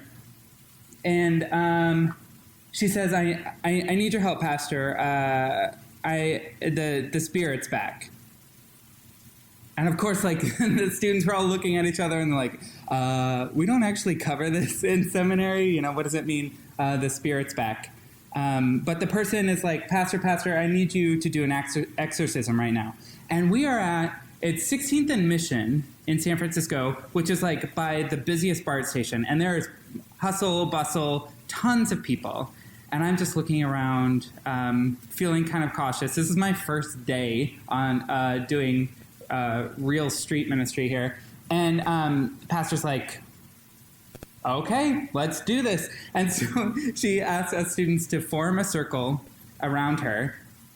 And she starts praying over this woman. And she's doing all the stuff that you kind of see in movies, but she's, praying and saying, "Leave, Spirit, leave this. I order you in the name of Jesus Christ to leave this child of God. I banish you in the name of Christ." All this stuff. And we're like standing in a circle around this. People are just walking by, pretending like there's not an exorcism going on in the middle of the street. And nobody stopped and said, hey, don't do that to this person. But we're continuing on, and this praying, and they're on the ground now. And this woman is like kind of convulsing and speaking, not in tongue, but just like growling almost. And pastor, she's just doing, like, she's praying, I banish you in the name of Christ to leave this woman. And after it was probably maybe 5 to 10 minutes, the woman just gets up off the street, and you can tell, like, there's a calmness now. And the woman just thanks pastor and walks away. And so now it's the 5 of us students and the teacher, and she looks at us and she's like, so what did we learn? And we all look at each other and we have answers like, because in my head I was thinking, this was still a ministry for this woman. She obviously just wanted a prayer said over her, and she's feeling a lot better. Even, that was, you did a kindness for this person. And she's like, okay. Like, we all kind of had these similar responses while it was awkward. But this woman was changed by this prayer that you did for her. And she's like, okay, that's all good. And she's like, I kind of agree. And also, I did feel something. To which we just all kind of looked at her wide-eyed and didn't know what to do with that. So it was a real learning experience in combined with seminary and with real ministry experience. And that is something that I'll never forget. The second real quick story that I had, it's about a sleep paralysis incident that I had in college. I remember it started with a dream, and I walked into this kitchen that I'd never been in before, and there was a gentleman who was sitting down at the table smoking. And in my dream, I knew who it was. It was my best friend's dad, who had died when she was a kid, who I had never met before. But in my dream, I knew it was him. And he's sitting there at the table smoking. And then he goes, Lewis, there's a ghost. And he points to the corner, and it's one of the shadow figures. And then that's when I woke up, I guess, in bed, but I couldn't move. And then I had to say the Lord's Prayer. I know in one of your previous podcasts, you just, they don't like hearing the word Jesus or a prayer or anything like that. But I did the prayer, and then I could move my body. So those are just like two experiences that I thought you would think were interesting. So I just hope you like my stories. And in case you were dying for my unsolicited advice, which I know you are, you should get a pastor on who's also a comedian to share their spooky religious stuff. Because when spooky shit happens, we're the first to be called and to cleanse at home. Even if we've weren't trained for this in seminary, we'll most likely still help somebody out. So that's it. Bye, ladies. Thanks.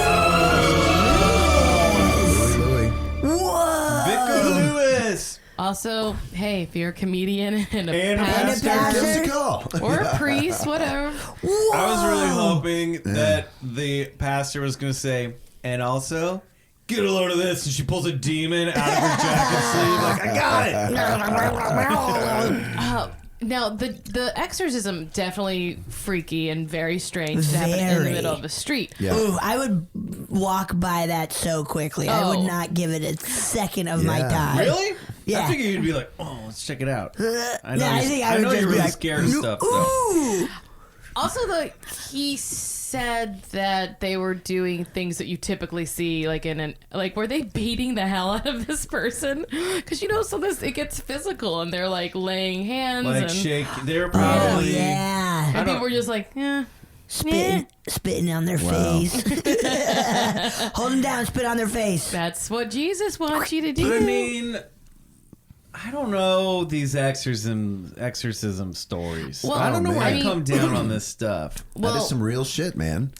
Well, in the United States, there have been. I'm not doubting Lewis's. Yes, right. Story, but I think even like the violence of like an exorcism, like they've had children die, and there is a whole cult, not cult, but there's a whole like certain ordained ministers within the Vatican or who are certain Catholic priests who are ordained to work exorcisms. Yes. And their stories are absolutely insane. It's a real thing. And, This like, possession, to whether get it's them to- demonic yeah. or energetic, these things take over these people's Yes, to lives. get them to come, it has to first, like, your diocese has to, like, escalate it, and then it goes, like, it keeps going up the chain until it gets to the Vatican, and then they decide whether or not this is real or something. Because in The Conjuring, Patrick, what's his name? He has to do the exorcism. Warren. And then there's Ed Warren. And then there's like a little bit where she's like, hey, the Vatican called. They said you could do the exorcism. He's like, well, too late. Right. I love The Conjuring. That's movie magic. Oh my movie God. magic. But the second story was way more terrifying. Yeah. Yeah. That was definitely your friend's dad who was like, there's a ghost. hey, check it out. Yes. You got to be careful careful. Yes. For We sure. all screamed. It was it's horrifying. It's nasty. That's It's nasty. crazy that it was one type of ghost versus another type Yes. of entity. Yeah. That makes me think that shadow people really are not cool.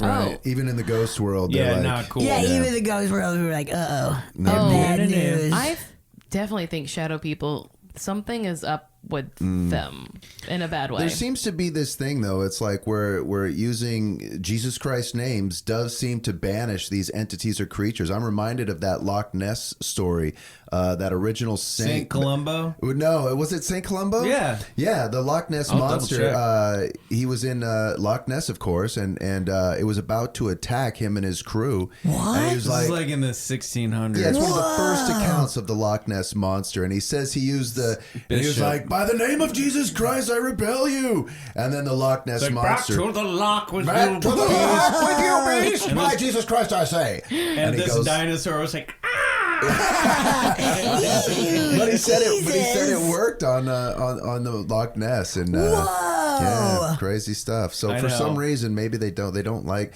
maybe because just that name, we don't know if Jesus Christ really existed or whatever, but Well, just we know that he name existed. had such a Right? Historically, we know that Jesus well, was... it's not been proven. no, I think they know that there was a person I named think there is Jesus. a historical Jesus Yes. who did live in Nazareth around Yes, that but time. maybe it wasn't the It son might be of... up for debate. Okay. You need to watch Jesus of Jesus Nazareth. in India, dude. That movie will blow your mind. Either way, that name carries so much power and so much energy that that the energy in itself might be enough to be like, whoa, absolutely. okay. Yeah, totally. What if they just think it's impolite to discuss religion or politics? Wow, yeah. I gotta get out of I here. am seeing myself out. I thought this was going to be a nice dinner party and we were all going to get along. Well, if they're ghosts, maybe they also come from a time period where they were super Christian and scared of Jesus. Yeah. And now that they're like, I'm in some weird dimension that's not heaven, they're like, ah! I would get scared if somebody started screaming, "Get out of here" in the Lord's name or whatever. Yeah, I'm I like, would- yeah, okay. I would totally do I'm out of here. St. Columba. St. Columba. Columbo is That dude. Hey, What we got here is what we got? a dinosaur that fell in a lake. My impression went like this. Mine did too. Just one more thing. Spot on, Columbo. One more thing, Mr. Dinosaur. I'm Columbo. Guys, thanks so much for being on. Thank It was you. Oh awesome. yeah, thanks for inviting us. It was a real honor to we love you to guys. get your invitation. Yeah, go check out Bigfoot Collectors Collectors Club. Club. Yeah. Collectors Club. Also, this will come out before Peter Falk. Yeah, we're gonna be in Salt Lake City together. Oh, on we are. September 7th, and we're doing a live show at Fan X. Yeah. Fan X, dude. It's a big comic convention. 4 o'clock. 4 p.m. 4 dude. p.m. will In be a big old room. In the biggest Let's room. fill it. Yeah. Fill that Let's shit. fill it. We'll post it on our Instagram. Yeah, so we'll let you y'all can- know, but it's gonna be fun. We're gonna get wild in SLC. And I if you- think I'm going to be signing copies of Adventure Van during the day too. Oh, that's at awesome. At the Chic Geek. Chic. Oh yeah, chic geek, So right? look So on our stuff. We'll let Go you know. find Michael. Betsy and I are. I don't know what we're gonna be doing. We're gonna be walking around. I'm gonna look for horror stuff. I'm Yes. gonna go enjoy it all. You guys should come by when I'm signing and hang out. I'll pedal palm readings or something. Hell yeah. I'm sure I could pick that up in a day. So yeah, come by and come to our show. And if you have Get stories, your dick looked at by Bryce Johnson. Oh shit, yeah, dude. But yeah, come to the show and tell us your stories. It's gonna be fun. Thanks, guys.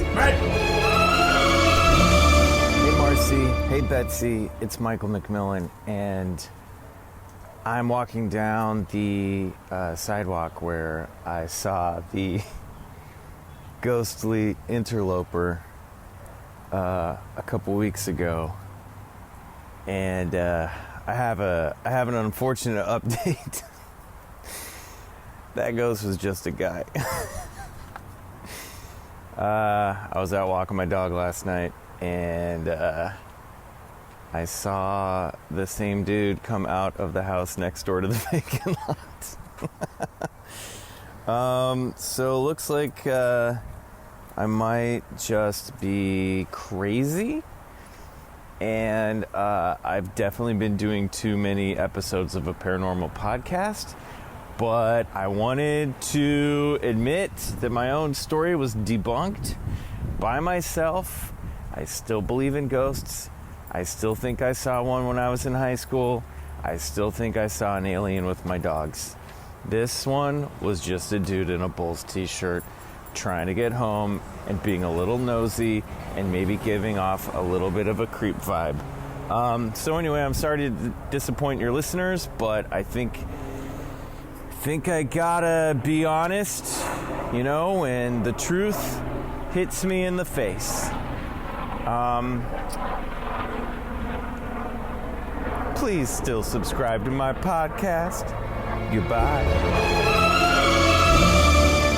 So we have Frank Garcia Hale from episode 28 and Laura Wilcox from episode 20. So Frank can be seen on with his sketch team Squadron at UCB Sunset. And the upcoming series Scare Package on Shudder. Shudder, which if you guys love spooky stuff, Shudder is a rad subscription based all horror. They make their own movies and their own TV shows, but then they have a killer library. Pun. Like right now they have all of Nightmare on Elm Street and a bunch of the Halloweens. It's a really great subscription. It's like, I don't know, cheap too. It's fantastic. So check anyways, Frank out on Scare Package. Shudder, hook us up. And then Laura Wilcox is the author of the book I Am Bride. I Am Bride. And writer for the Jim Jeffries Show. So, and also guys, they have some news stories. They have some news scaries. Enjoy.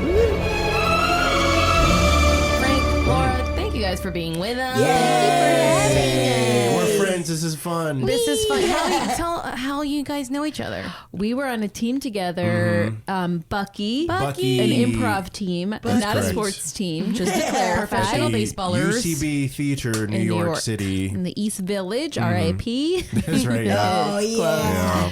But yeah, we performed together every Friday night for like a billion years. But we knew each other before that too, Yeah. because Yeah, we we're were just part of the around. same generation of UCB students, and we performed together a lot. I just like people to know that's why I paired people up, because they have some sort of connection. Yeah, that's nice.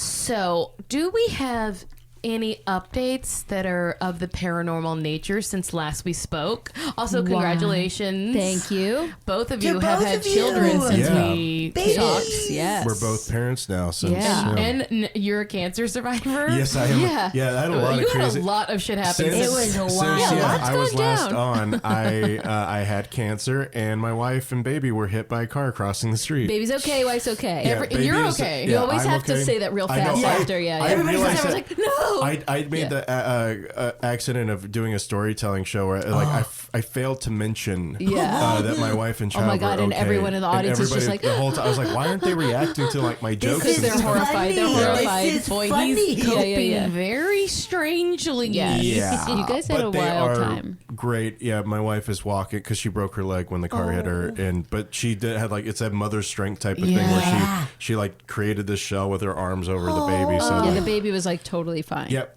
our baby's is- fine. So I'm in complete remission. Yay! And Yes. my wife is walking and the baby's great. Also, your hair has grown into a very cool. Thank you. Yeah, it looks great. I was because after the chemo, the hair fell out, and I was like, my baby. I was like, this is my personality, right? My hair. And then, but it grew back, and it's grown back nicely. Thank you. Yeah. I appreciate that. Thank you. Thick Anyway, and full. And then Laura, you had a baby. I also had a baby. She's like 4 months. 5 months. Five Five and a half months now. But she's like the size of your 11-month-old. Yeah. She's really big. You got She's a so big cute. finale baby. I have a big giant finale baby. yeah, she's a cute little finale meatball. She's Yeah. great though. Oh, She's great. so cute. So, but you have had. Okay. Since, Oh, yeah. This is so we're recording on a Sunday. This happened Thursday night. Okay. oh, what luck for us.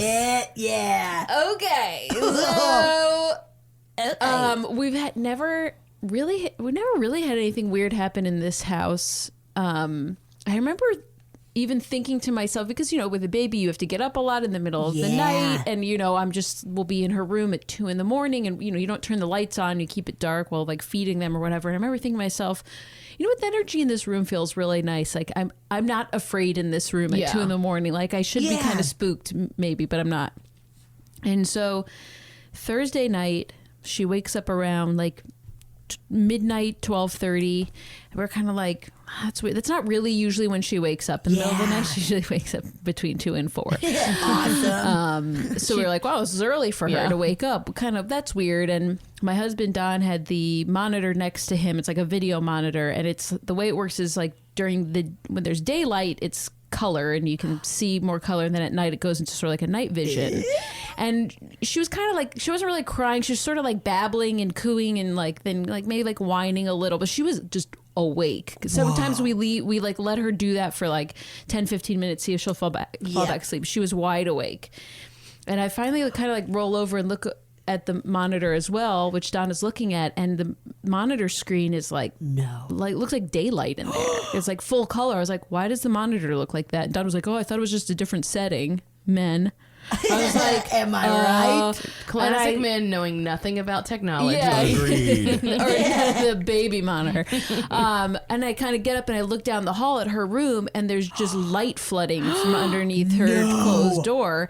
And I open the door, and just the ceiling light is on. Whoa. It is, and it is. That's why she's awake, because the light was turned on. And it just turned on. And, yeah, we never turn her ceiling light on. Ceiling light ever. Yeah. That's the light was on. So it was bright as hell in her room. That's why she was up. Whoa. And so it's like kind of like in this room. It's a ceiling fan with a light. The fan is always on. So like the wall switch is always up. But to turn the light on, you have to pull a chain. Whoa. Ew, I'm getting fucking chills. So I was like, I am creeped out. At least she wasn't like wailing and crying, and because then I honestly want to like check her body for scratches and or like some floating. shit. Yeah, and floating. If she was floating, I'd be like, well, that's your baby now. I have to start a new life. The baby's crawling backwards. Oh no, It's up crab the wall. walking. So Don fed her a bottle, and I was awake for hours. I was so fucking creeped out, and I couldn't think of a rational explanation as to why that happened. The only thing I can think of is because we never ever turn that light on. We never pull that cord. Yeah. We had a babysitter who, you know, watched her.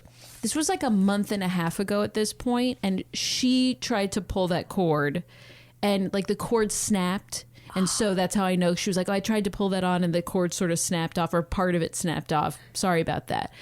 And I was like, oh, that's fine. We never turned that on. Like the chain was like wrapped around the fan. I had to unwrap it in order to turn it off. No. Yeah. That's a fucking ghost, So dude. I was like wrapping it up there on maybe when purpose. she pulled it a month and a half ago, it like half cocked it, and then it slid into position at fucking midnight randomly for no reason. Because the earthquake then like shifted it into... this earthquake. I was like, it didn't turn on during the earthquake, but you know, just in the middle of the night at midnight, it just turned on and woke her up. Wow. So I was really, really, really creeped out. Yes. Because I was like, maybe it jostled into place randomly. Throw some theories out. Yeah. Yes. Did Joan bring some other world, some spirits from the other side? But why'd they take this long? She's 5.5 months. Well, I mean, Maybe where it's they been? kicking in her her powers, or her, you Yeah. know, like at a certain age they like what was it, they say like not The Shining, but like, you know, like there's certain like puberty. Yeah. Oh, Because my other thing was like, maybe she turned the light on. Because she's so big. She has magic powers. Oh, because she's so tall that she... No, She's she could never reach the She chain. is 8 feet tall, right? If she has magic powers, I prefer that. But so then the next day, we have a like nanny who comes part-time. We both, my husband and I, are like writing something together, and so she comes to watch her so we can get anything done. And I had gone and run some errands, and I'd come home, and our nanny was sitting on the couch. Joni was taking a nap in her room, and I told her about what happened with the light, kind of to ask, like, did you maybe pull that cord? She was like, no, never. And I was like, oh, it creeped me out so much. And she was like, that's really weird you say that because she was like, right before you came home, like I heard your car pull in the driveway, but right before you walked in, there was 3 or 4 soft knocks on the front door. No.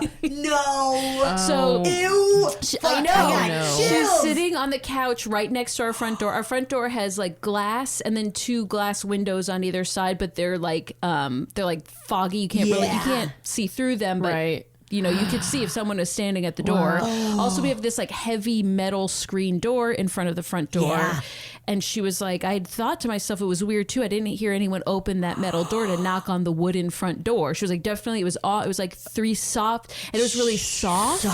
Because the front door is also the windows of the baby's room where she was asleep are like right next to the front door. I'm Like if you're having standing on the so porch, many chills right now. so many. she thought at first, oh, maybe it's Laura or Dawn have come home and are knocking softly because they can tell that she's asleep because the curtains are drawn. But like obviously no one was there, and she's sitting truly right next to the couch. It's not like someone could have knocked and ran anywhere. She would have seen them.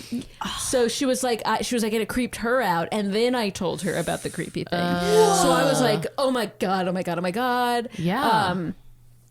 Someone had given me a like energy clearing kit as like a housewarming gift that had sage and Palo Santo and a little quartz. But that's a great. That is an LA house. So great to have. Because where could you even pick?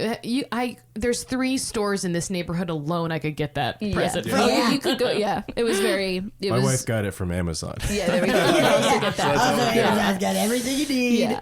So then I literally like saged the house and walked around waving burning Palo Santo and sage and going like, unless you're one of my grandparents, you cannot stay. This is my house. Get out. And also, if you are my grandparents, don't wake my baby. Yeah, exactly. Don't touch her. You Don't should wake know. her. You can look. Yeah, I was like, if you're a loving energy, you can stay, but don't touch her and don't wake her, for Christ's sake. Don't wake a fucking baby. And if you're not, get out. This is my house. Yes. Like, but I was so conflicted that first night, and then nothing has happened since. Cool. So, I mean, it's only been a couple nights. It's only been a few days. I know. So, it's been 2 nights of nothing happening. Shit. But Holy I shit. almost felt like was I being a bad parent by letting her go back to sleep in that room? I was like, but I don't want to go in there. Like, No. but I'm letting my She's baby not sleep even in there. aware. And she was fine. Whoa. But she's not like crying. Like she isn't even acting like anything was scaring her. Or I don't know. She's not like looking up at the ceiling and giggling a lot. She will do that though. She'll That's look my at. She'll baby. get. I mean, but That's a babies. baby thing. They're They get blown away by fixated. their Yes, hands. She yes. like points. Yeah. What? Yeah. She points. Yeah. She What? points. At the ceiling we think fan? we think it's the ceiling fan. Yeah, babies do love ceiling. They do that. Yeah, because that's she like it. points. But we had some kind of weird stuff too. Yeah. Really? Well, because when you said that, I got like chills because I was like, is that the same night that Nora woke up? Because she woke up just completely wide awake. She's never done this. It's the first time she's ever done this. But she woke up, I think it was either Thursday or Friday night. What? At midnight to 3 a.m. At midnight, she just gets up and she just starts like going, like talking. Yeah. And then we were like, well, we'll let her kind of, sometimes she just kind of chatters a little bit and then goes back to sleep. And then she wouldn't. So then my wife fed her, put her down, and she was like, she's completely awake. So then I was like, I'll go into the living room with her because she was just like wide awake. Yeah. Like it was daytime. We've never had that happen before. So she was just like all playing, and she was just like, but from midnight to 3:30, she was just completely awake. They're psychically linked. She was completely awake. But we started using the baby monitor now because of like moving and stuff. But the other night, because I was like watching it, and of course I'm always looking for shit. Paranormal activity shit, man. But she did the other day. It freaked me out because I was telling Kelsey, I was like, she got up at one point and she was like looking off to the side. And she knows how to wave now, so she was like waving. No, like that. She was like going Nana, like saying like hi to somebody, and she was waving, and I like moved because it's one of those like you can thank you Paul Berganti for getting us a nice camera. Yeah, you can spin the monitor camera. He got it was one of those spinning cameras, and I was like looking off to the side if I could see anything. But at one point, I did see. I know how they say it's bugs, but like how you could see footage and it has like a little orb thing, and I saw that, and I freaked out, and Kelso, my wife, was just like, "Stop it! Yeah. We're not stop doing it right now." But like during the whole like, I'm sorry, I don't want to. No, that's it. We're all haunted. Yeah, but during like everything that happened with us, there was such like weird energy because of everything going on as we're like in the house trying to like heal and mend. And at one point I remember sitting with my daughter. This is when she was really young. It was after the accident, my wife's accident, and after I had my surgery. And I wasn't allowed to really hold her, but I could hold her if I'm like sitting down. Yeah. And I remember my mom was in town, and she was like, I'm going to sleep. And then she was sleeping in our room and with my wife in bed, and we had the light on. And there's a picture frame in the kitchen that you could see the reflection of like where you're at, you know. And occasionally I was like, something caught my eye because as I was on the couch, bring that mic. Sorry, you can bring it to you though if you want to lean back. As I was on the couch watching TV with her, something caught my eye, and I looked in the reflection, and it looked like somebody got up, like they were leaning, like down to us to like look at me Look at and the the baby. Oh my baby. God. And then as soon as I looked up, I saw like it looked like a person like got up, and like I was like, hey, I was like like all scared as hell. But like our neighbor, she was saying that she was starting, or like she's lived there for 12 years or whatever. And she said that she has to sage a lot because sometimes she'll see, like, she said one time she saw a static image like of a man, like an outline of a man at the edge of her bed. So she started saging. I'm gonna throw up. So she started saging, but then like the other day, because we started noticing like the house started. I actually contacted you at one point during all that. Remember, I said like, "Oh, we're getting like this is bad. We just need to clear out this bad energy after everything that happened." I don't remember my advice. You told me, you gave me I think a name of somebody, but you also said she gave you some advice, and you gave me that advice. But but recently we're like, we feel like something kind of like not bad, but just like something. But you're moving.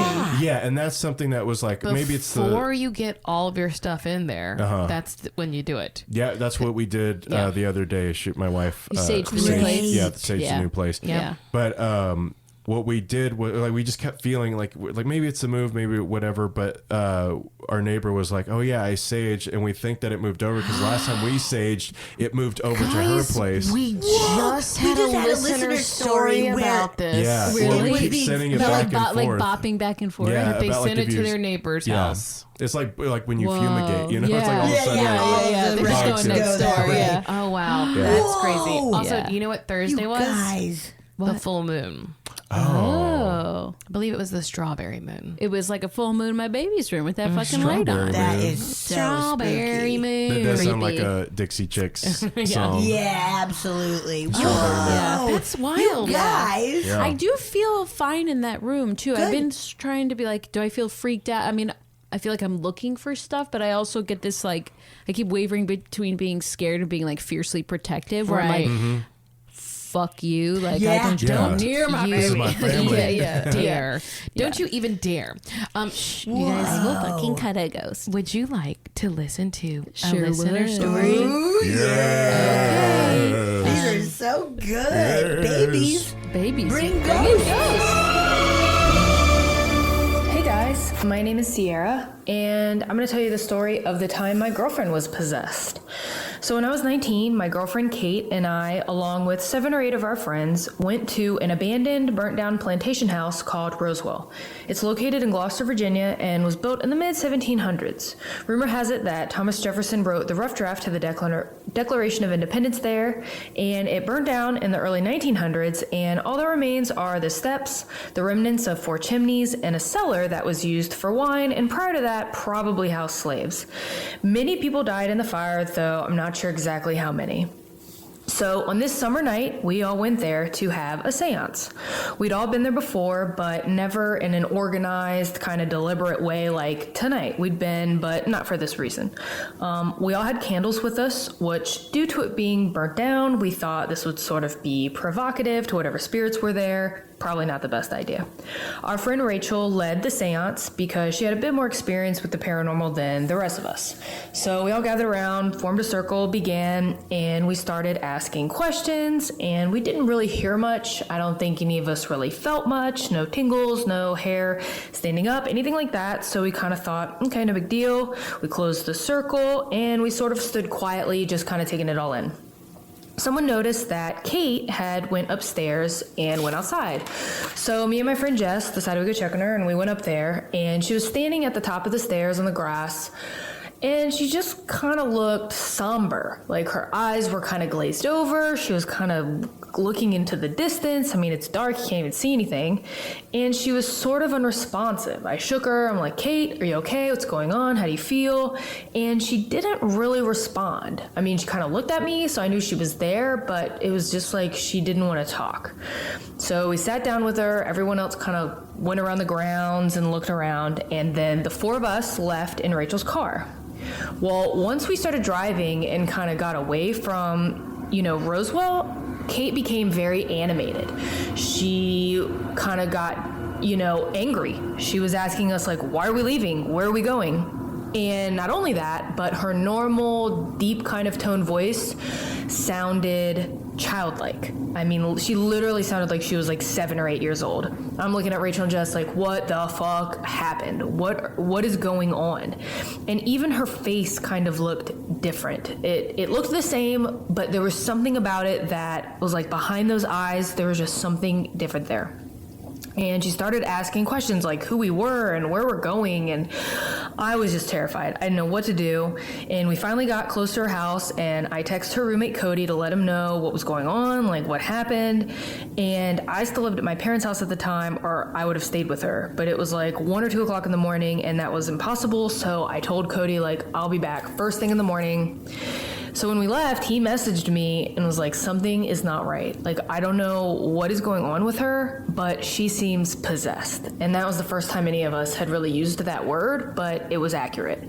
And he finally got her to go to sleep. She went to sleep, and first thing in the morning, like 7 o'clock, I went over there. And it would be a long story if I told you every single thing that happened that day. I was there all day, but on 2 separate occasions, she seemed to pop out of it. She kind of acted like herself again. She looked at me, she looked fucking scared and sad, and she would ask me like, how did we get here? How did we get on the couch? Or how did we get on the porch?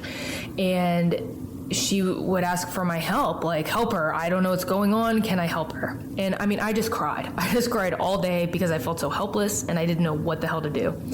I finally got a hold of Jess and Rachel, and I said, look, guys, we have to go back to Roswell. I don't know what we're going to do when we get there, but obviously that's where she needs to be. Like, we have to take her back there. So we went that night, and we had another seance, just the 4 of us.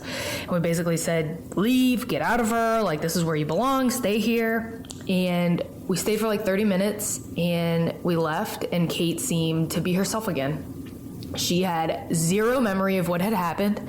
She's like, I have no idea what happened. She doesn't remember any of it.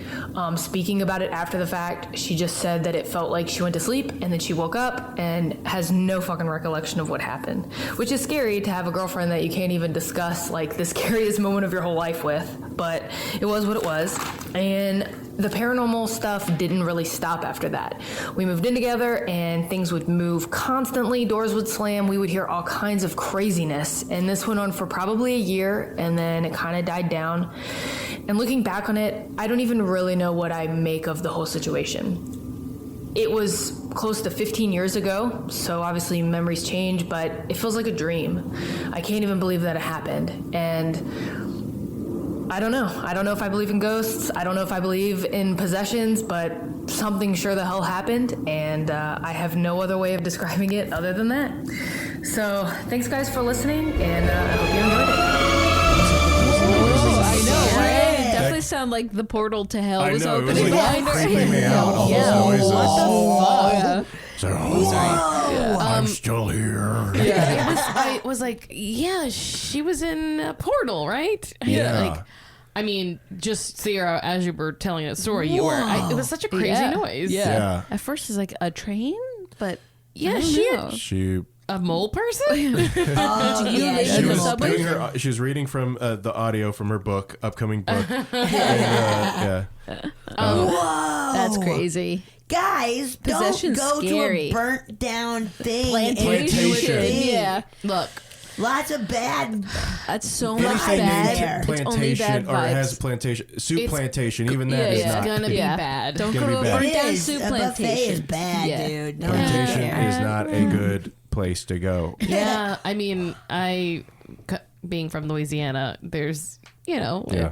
if you go to a nice event, sometimes it's at a usually plantation. there, Oh yeah, for sure. Also, they sometimes name a new place a plantation. It's Yeah, you're like, guys, why would you do that? We don't need to keep using let's call it a manor. Yeah. Yeah, or just a nice house. Yeah. Just good. Just call it a house. Just a big old house.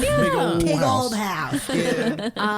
She did not tell us if she broke up with that lady, but me hope she did. That's a lot. Yikes. That's a lot of baggage. Could you imagine though? It's not you, it's the person inside of you. Yeah. It's not you. It's not the you, devil. it's your- It's And the you child don't that's latched onto remember you. that. Yeah. Beelzebub. Yeah, like even like her roommate being like something's wrong with this chick. Yeah. Oh yeah. Unless she was like, I'm playing this joke, go along with it. Yeah. That'd be funny. I believe that this happened, but what a crazy long con that would be. That would be That'd be the pretty most wild. elaborate. That's a long That's a prank. very long, yeah. I feel we all I'd probably respect knew that. somebody in middle school who would have probably been like, I'm possessed. Oh, yeah. I Oh had my a friend God, who I'm did that. bizarre. 'Cause, Really? Like, yes, because like in high school, I had this group of friends who were very dramatic, like drama kid, and they loved to hell play yeah, like dude. werewolf, and like there was like Yeah. so like when Mafia, we yeah. would do like a Ouija board or stuff like that, they would pull shit like that all the time. What? Yeah. Yeah. Right? Yeah. And it Oh, was yeah. very annoying. Yeah, we would do. Because they were very serious about it, but they just They're full of shit. like Yeah, kids Yeah. love to lie. Hell yeah, It's dude. just like their favorite It's fun. yeah. pastime. And we're not calling this fake, but we're No, saying, no, yeah, no, I was I'm saying that Just our my shitty friends. Yeah. Yeah. I had shitty friends. We did seances with Ouija boards and stuff, and nothing. And we would like light an incense, and we were like, through the smoke, the spirit will come. And yeah, Mary Beth would always pretend that she was like, I feel something. Oh my god, yeah. And we were like, wow, Like I we can believe you. sleepovers playing cat scratch. What's cat that? scratch? I forget how it goes, but like you would say some like words and then like scratches would appear on your What? Oh. Let's try it. I'll have to look We it up. gotta Alright. Google it and try it. Let's all do cat scratch, Cat guys. scratch, cat scratch, They cat got me. scratch. Cat scratch, Oh, yeah. cat scratch. I mean, I always have a cat scratch Yeah, on me yeah. because my Your cat's cat just starts attacking We've us. had Like, put eye drops in our cat's eye the last week, so it's like that's especially like oh, you gotta wrap them up in a towel. oh yo. In a wet towel. In a wet In towel. a wet, cold towel. wrapping That's so spooky. yeah. Yeah. Sierra. Oof, that fucked me up. That's dude. scary. Yeah. Not remembering Possession. it is the scare. That is. Yes. Because as soon as she said it, like I was Where thinking, am like, I? what if I just like blacked out right now, and then like all of a sudden, like I'm somewhere and you guys are like, hey, Yeah. what's going on? I'm like, Little micro fugue states. Just a little one. Just cool. a little baby fugue. I call that college. Hell yeah, my Hell man. yeah, Hell man. yeah, dude. I don't remember Hell yeah, any of that dude. shit. Hell yeah, dude. All right. Thank you Hell guys yeah. for listening with us. What a pleasure. Oh, I'm so excited for our next guest. Me too. You know them. You love them. They have a podcast Called Wild Horses, The Perspective. It's on Stitcher Premium. Stitcher Premium, baby. They also- oh, premium. Preemie Baby. They also do live shows around Los Angeles. All over and they go on tours. They're fantastic. Wild They're Horses so cool. is a shit. You've seen Mary Holland on Blunt Talk, Veep, HBO's animated series Animals, and coming up on Comedy Central, Robbie. And you just shot a movie with her. Me and Mary just shot a movie together. I don't know when it'll or what's going to happen, but we'll keep you updated. Yeah, we have Mary Holland from episode 2. Yay! And then her co-host, teammate from Wild Horses, Aaron Whitehead from episode 27. Oh, yeah. Listen up. And these, I'll tell you, it's scary. Honestly, it gets a little intense. Okay. Hope my date doesn't ghost me when I go. Oh my boy, keep Were you recording this? I'm getting it all. Good. Because this is good. It was a secret that I wanted to go, but I don't want my skeletons to be in the closet. Oh my gosh. Oh my God. Okay, keep going. I don't know if I got the setup to all these jokes. This is my type 5 I do on Beetlejuice. And I don't know. I don't have any other material at all. Beetlejuice, all the you musical. need is a type 5 Beetlejuice. That's it. Set. And then you're set. And I do it You're- 3 you're- times. I do the yeah. set 3 times, and then he shows up. Oh my God. My God. That's really fucking funny. Aaron, That's very funny. that is perfect. That's very funny. Aaron, Mary. Hi. Thanks for wait, Aaron, say hi. Did I say it wrong? No, I just wanted so people could differentiate your voices. Oh, okay. Now, Mary, No, say try hi. to match Hi. each other. Yeah, now both of Okay. you say hi. Hi. Hi. Hi. Hi. It's very But Betsy. sensual. Hi. Hello. Guys, have you since we last saw you, have you guys had any spookity updates? Anything weird? Well, boy, have I tried. Oh, yeah. I've been on so many ghost tours since last I was Ooh. on your show. I went on 2, a back-to-back double feature ghost tour in Savannah, Georgia, which is supposed to be the So most haunted. haunted city in the United States. Yes. In the garden, midnight in the Garden of Good and Evil. That's right. Yes. That's right. And should I have done 2? No, because they go to the same places. And each one is like an hour and a half, and it's a lot of walking. Did they like contradict each other ever? No. Or was it kind of all in the same story? It was all pretty much the same. Okay. Was it with the same tour company? No, 2 Okay. different tour companies. Okay. But one of them was just a guy with like a lantern, and he was dressed all old timey, and that was good. really fun. That's And good. He wasn't too much of a character, Right. He was like very sort of. He seemed like a skeptic, which made me be like more inclined to believe in like be like spooked out by what he was saying. Yeah. But yeah, there. I remember there were several moments when I was like, "Please let me see something. Please let me feel something. Please, because we go to all these houses where all these terrible things happen. And Savannah itself is built on its dead, basically. Like there was these horrible battles that happened that they just, because of where they were located, it was just easier to just leave the bodies where they were or something like that. God, the olden times were such nasty times to be alive. nasty. I mean, now we're perfectly good. To Now we everyone. got it It's right, very man. nice. No, now we That do is it. so Now we do nice. it right. Now we're perfect. I just found out, and this is a very short non sequitur, that after a while they dig up graves. I have heard that too. Like when you're buried, you only get about 100 years. I think it's like Sweden or Norway where they have so many graves that they have to like start digging them like 6 like they dig down deeper and plant you further and then put new graves on top of yours. Like opposite apartments, like it goes down. Yes. Yeah, they have a housing crisis. Oh, my neighbor upstairs is so loyal. This is why burial. Anyway, go on with your I story. know. Turn me into a tree, dude. Yes, I want that. Yeah, I want that. I want that. Or just ashes and then throw them at dust. something. I want to be dust. You want to be dust? Yeah, I don't want my body hanging around for any reason. No. Not even under a tree. I don't want to have to. Because what if, you know. Oh, I want to be You a know my tree. fear of decomposing with my soul still inside.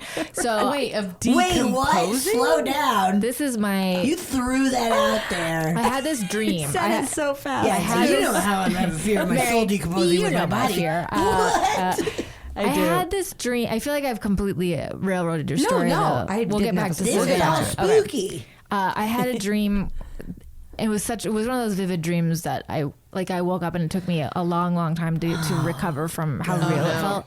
But in the dream, I had died and my body was on this like slab of concrete and I was slowly decaying, but my soul was just inside. So I was aware of the whole thing and people would like come by and I'd want to be able to try to say to them that I was in there. But I just knew I was going to slowly decompose for years and years and years and years. And I was just inside myself. You figured out a way to think of the worst way that death happens. Yeah. Well, Like, now you I'm think- convinced it's correct. Yeah, your anxiety is working on a whole new level. Like bow down to Aaron's anxiety. Oh, my death anxiety is the highest. Oh my god, The highest That's a category. terrifying- Yeah. That terrifying dream. But back to Savannah. Oh, yeah. Shit. There we were on the porch. There we were sipping on our the mint porch. julep. That's right. There was one tour that went by the Colonial Nasty. Cemetery. Colonial is enough said. The Grand Colonial Nasty Symmetry. Yes, symmetry established 1709. But it's the oldest cemetery in the city, and it's got a lot of soldiers buried there. Soldiers. They are now. They are now. I've gotten so unfunny. I don't know what's happened to me. That was a solid pun. I love you. a You're pun. sweet, I but always love a pun. thank you very nice. But Thank you very nice. So they got a lot of soldiers. And the guide was saying, now I've had people on the, like, there was a big group of us. And he was like, I would advise you, if you feel open to it, to leave your arms down by your sides. Like, don't cross your arms or clasp your hands or anything. Leave your hands down by your side, and you might feel someone squeeze your hand. Oh, fuck that. And I was just, sometimes I think I'm just too thirsty. Like, I go into these experiences and I'm like, that is a thing. please. I think ghosts can smell desperation. Yes. Yeah, we've said it before. It's like having a crush. Yeah. You want it too hard. You're Even gonna- in the after, like no one can see them and they still play hard to get. I mean, Yes. give me a Hell fucking yeah, break. dude. Yeah, dude. And then Hell you yeah. just slowly decompose with your soul inside of you. Yeah. That's fucked up, man. It's a whole new level of loneliness you've never even conceived of. None of your crushes like you back, and you're stuck in a rotting corpse. But so no Death is squeezing. aging, is what we're saying. No squeezing. Yeah, death is being single over 40. Not Yeah, funny anymore.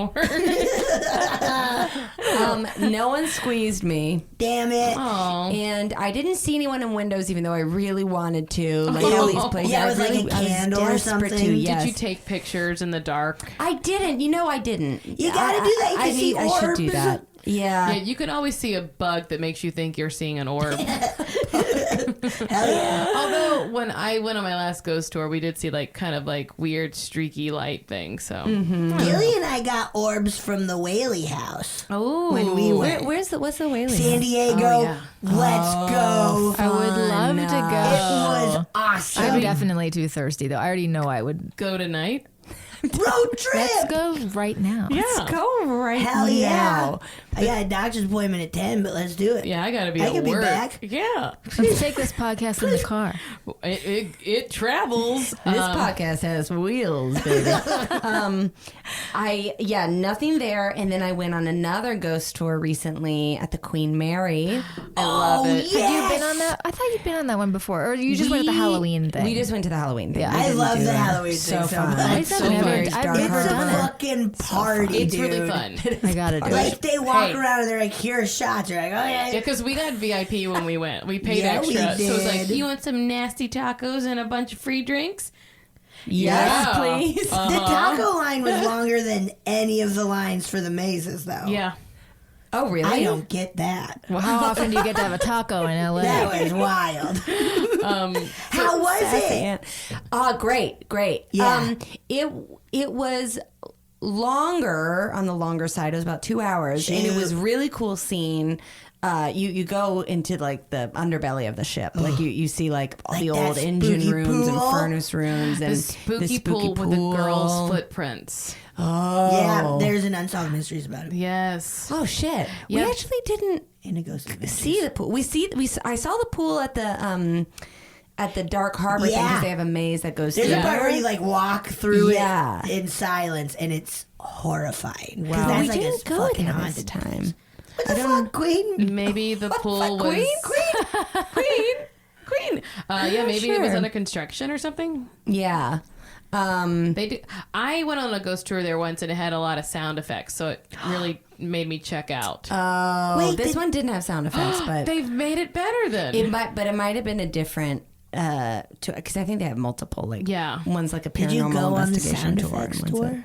was it a sound effect? Mine was. It was called Here in Hollywood. And now that I'm thinking about it, it actually wasn't at the Queen Mary.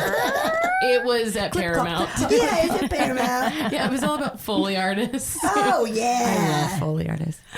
So no new ghosts. So no new ghosts, and Nothing. boy, did I was I begging to see things. Then I was like, and it's just not no new ghosts. We went looking. We did go looking in Oklahoma City. Oh my gosh, Oh, it was yes. one of the When you guys were funniest filming. nights. There is a hotel there that's haunted. Yeah, the Skirvin. The Skirvin. It's a disgusting Which name. is, and it's a dude. It's his last name is Skirvin. Gross. He's probably like known as Erwin like Skirvin. scurvy dude, and then he's like, I gotta change it. I'll be Skirvin. That sounds better. That sounds way better than scurvy dude. I figured out my new last name. Yeah, we went looking. I downloaded an app. I told you about Yes. it. It was so funny. I have video of Betsy wandering these halls. Apparently, the 10th floor is the most haunted because there was a woman who jumped. Okay. You too. What? Did you I tell already us? You told me. For Michael. Yeah. For did she tell Michael's you the thing. story? Yeah. Yeah. Okay. But so, not for this Yeah, thing. go for it. So the story is Skirvin, the dude Skirvin, knocks up one of his maids, locks her in her room. Cool. She That's very how you should cool. treat people. She has the kid, locks both of them up in that room. She takes the baby, jumps out of a Oh window my to her God. death. It's fucked up. It's fucked up. They call her Effie. She haunts the 10th floor. Yes. The 10th and 12th or something. Yeah. So we went out to the 10th floor and We Betsy's tried. App. Betsy was scanning those scanning. walls and trying to pick up. And this app, what it does is it picks up on electromagnetic waves or I something. love the idea that an app would change your phone into a And it was ghost hunting free. machine. It was free. It was free. It was look, free. you just have to every now and then see a Postmates ad. But otherwise, Yeah, that happens super a little legit. too often. And suddenly Postmates would But pop you know up. I'm what? like, How smart of Apple to think ahead and make all of their phones be also able to detect This is ghosts. what Matt was saying. He I was think like, it's wait a minute, smart. does it install new hardware? And I was like, I don't know. Matt, it was free. Matt, come Matt, come on. But it would like report words that it was picking up in the air. And Yeah. at one point, it said Elizabeth. Which is my name. And at another point, it said Hunt. Yeah. Which is what we were doing. Which is what we were doing. And then it said pillow and wolf. And we were like, oh. and like this is growled random at words. one So it's point. a I'm like, word I think this is a generating bit. app. It's I think it's a bit. It's an We improv also coaching tried app. it. Yeah, We exactly. also tried it at this nasty motel. It's not a hotel, a motel that we shot at, and it was getting It was pretty getting hot. really hot. It said Blake, which was the best boy on the movie. That's right. Oh my God. That's right. Yeah. I forgot about that. I have video of this if you guys want to watch Betsy do this. Oh, absolutely. It's really, Put really it on funny. Instagram. It's great. Would you ladies like to listen to Oh a my listener story? Yes. Okay, let me pull one up. Pull one. Hi, ladies. This is Noah from Los Angeles. I was listening to your recent episode, and you guys had a call to arms for shadow people stories, so thought I'd contribute. So it starts off, I was in 4th grade, and our class took a 2 or 3 day trip to this space camp up in Idlewild, simply called Astro Camp, and it was very secluded out in the woods, and it seemed to be a converted like military barracks or just training facility or whatever. So anyways, the sleeping setup was kind of a dorm room situation. It was just a hallway with rooms, and it was 2 bunk beds per room, so 4 people a room. And the first night I was there, I woke up to something warm, like squeezing my hand. So I opened my eyes. I thought it was my flashlight because I knew it was on my bed, you know, just in case I had to walk to the restroom or something. And I was looking around for it. It was by my feet, so it wasn't the flashlight. So I looked towards the center of the room, and standing there is this 6 foot tall, around 6 feet figure, pitch black, no discernible features, couldn't make out any arms or legs. It just looked like a hooded monk, but pitch black. I couldn't see through it, and it was just standing there, kind of just swaying side to side. And one of the first things I noticed was like, okay, the room is super hot. Super hot, and kind of had like this static energy flowing through it. So I look at the figure. I thought it was one of the roommates. So I tried talking to it, and I was like, hey, like, is everything okay? My friend who was staying in the same room, he was around 6 foot at the time, tall kid. So I thought it was him. I was like, hey man, are you okay? Like, what's going on? Nothing responded. So I was like, okay, this is a bit weird. So I got out of bed, and I was able to walk around this thing as it just kind of stood there in the middle of the room. And I checked all the other bunks. Everyone was fast asleep. So I sat down on my bed. Now I was thinking, okay, maybe it's like a chaperone. So I sit back down on my bed, and I try talking to it again. Silence, maybe try talking to it for about 20 seconds. So then I grab my flashlight, turn it on, and as I move my flashlight towards this entity, it sort of like sinks into the ground and kind of becomes like a low shadow. And it moves super quickly into the door. And before it reaches the door, it kind of like pops up again, and the best way I could describe it is it folds into the door and just disappears. Now at that point, I was like, what the fuck's going on? This is super strange. So I get out of the room, I walk towards the chaperone room. Luckily, they were up. We were playing poker, of course. And I told them what I just saw. And one of them looked at me and like, yeah, I was about to come check on you. We heard you scream. I didn't scream. It was dead silent in the room other than me trying to communicate. And so I told them, like, look, I just saw this person, because I didn't think it was a ghost. I really didn't believe in the paranormal at that time. So I said, like, I saw this person in my room, and it touched me, and it really freaked me out. So one of the chaperones, they came and sat in the room for the rest of the night. And when I woke up, he, like, comes over to me, and he's like, hey, man, like, don't tell anyone about this. We don't want to freak any of the other kids out. So I kept silent. And he kept silent as far as I know. He probably told the other chaperones just to keep an eye out. they thought it was like just some creep going from room to room, touching kids. So I don't say a word. No one says anything to me about it, so I'm assuming there wasn't like a rumor going around. So the following night, me and the other roommates, we wake up to one of the kids yelling, like not like screaming, but kind of that paralyzed yell. And so we all asked, like, what's going on? What's going on? And he said a man tried to grab me. And at that point, I told everyone that, yeah, this happened to me last night. So then we started talking about, like, okay, maybe it was a ghost. And so before we left the camp, we asked me and the chaperone that stayed in the room with me, we asked one of the camp staff, like, hey, like, is this place haunted? And they're like, why, did you see something? I was like, yeah, I saw like a shadow figure in my room. And he's like, oh, that's probably just Fred.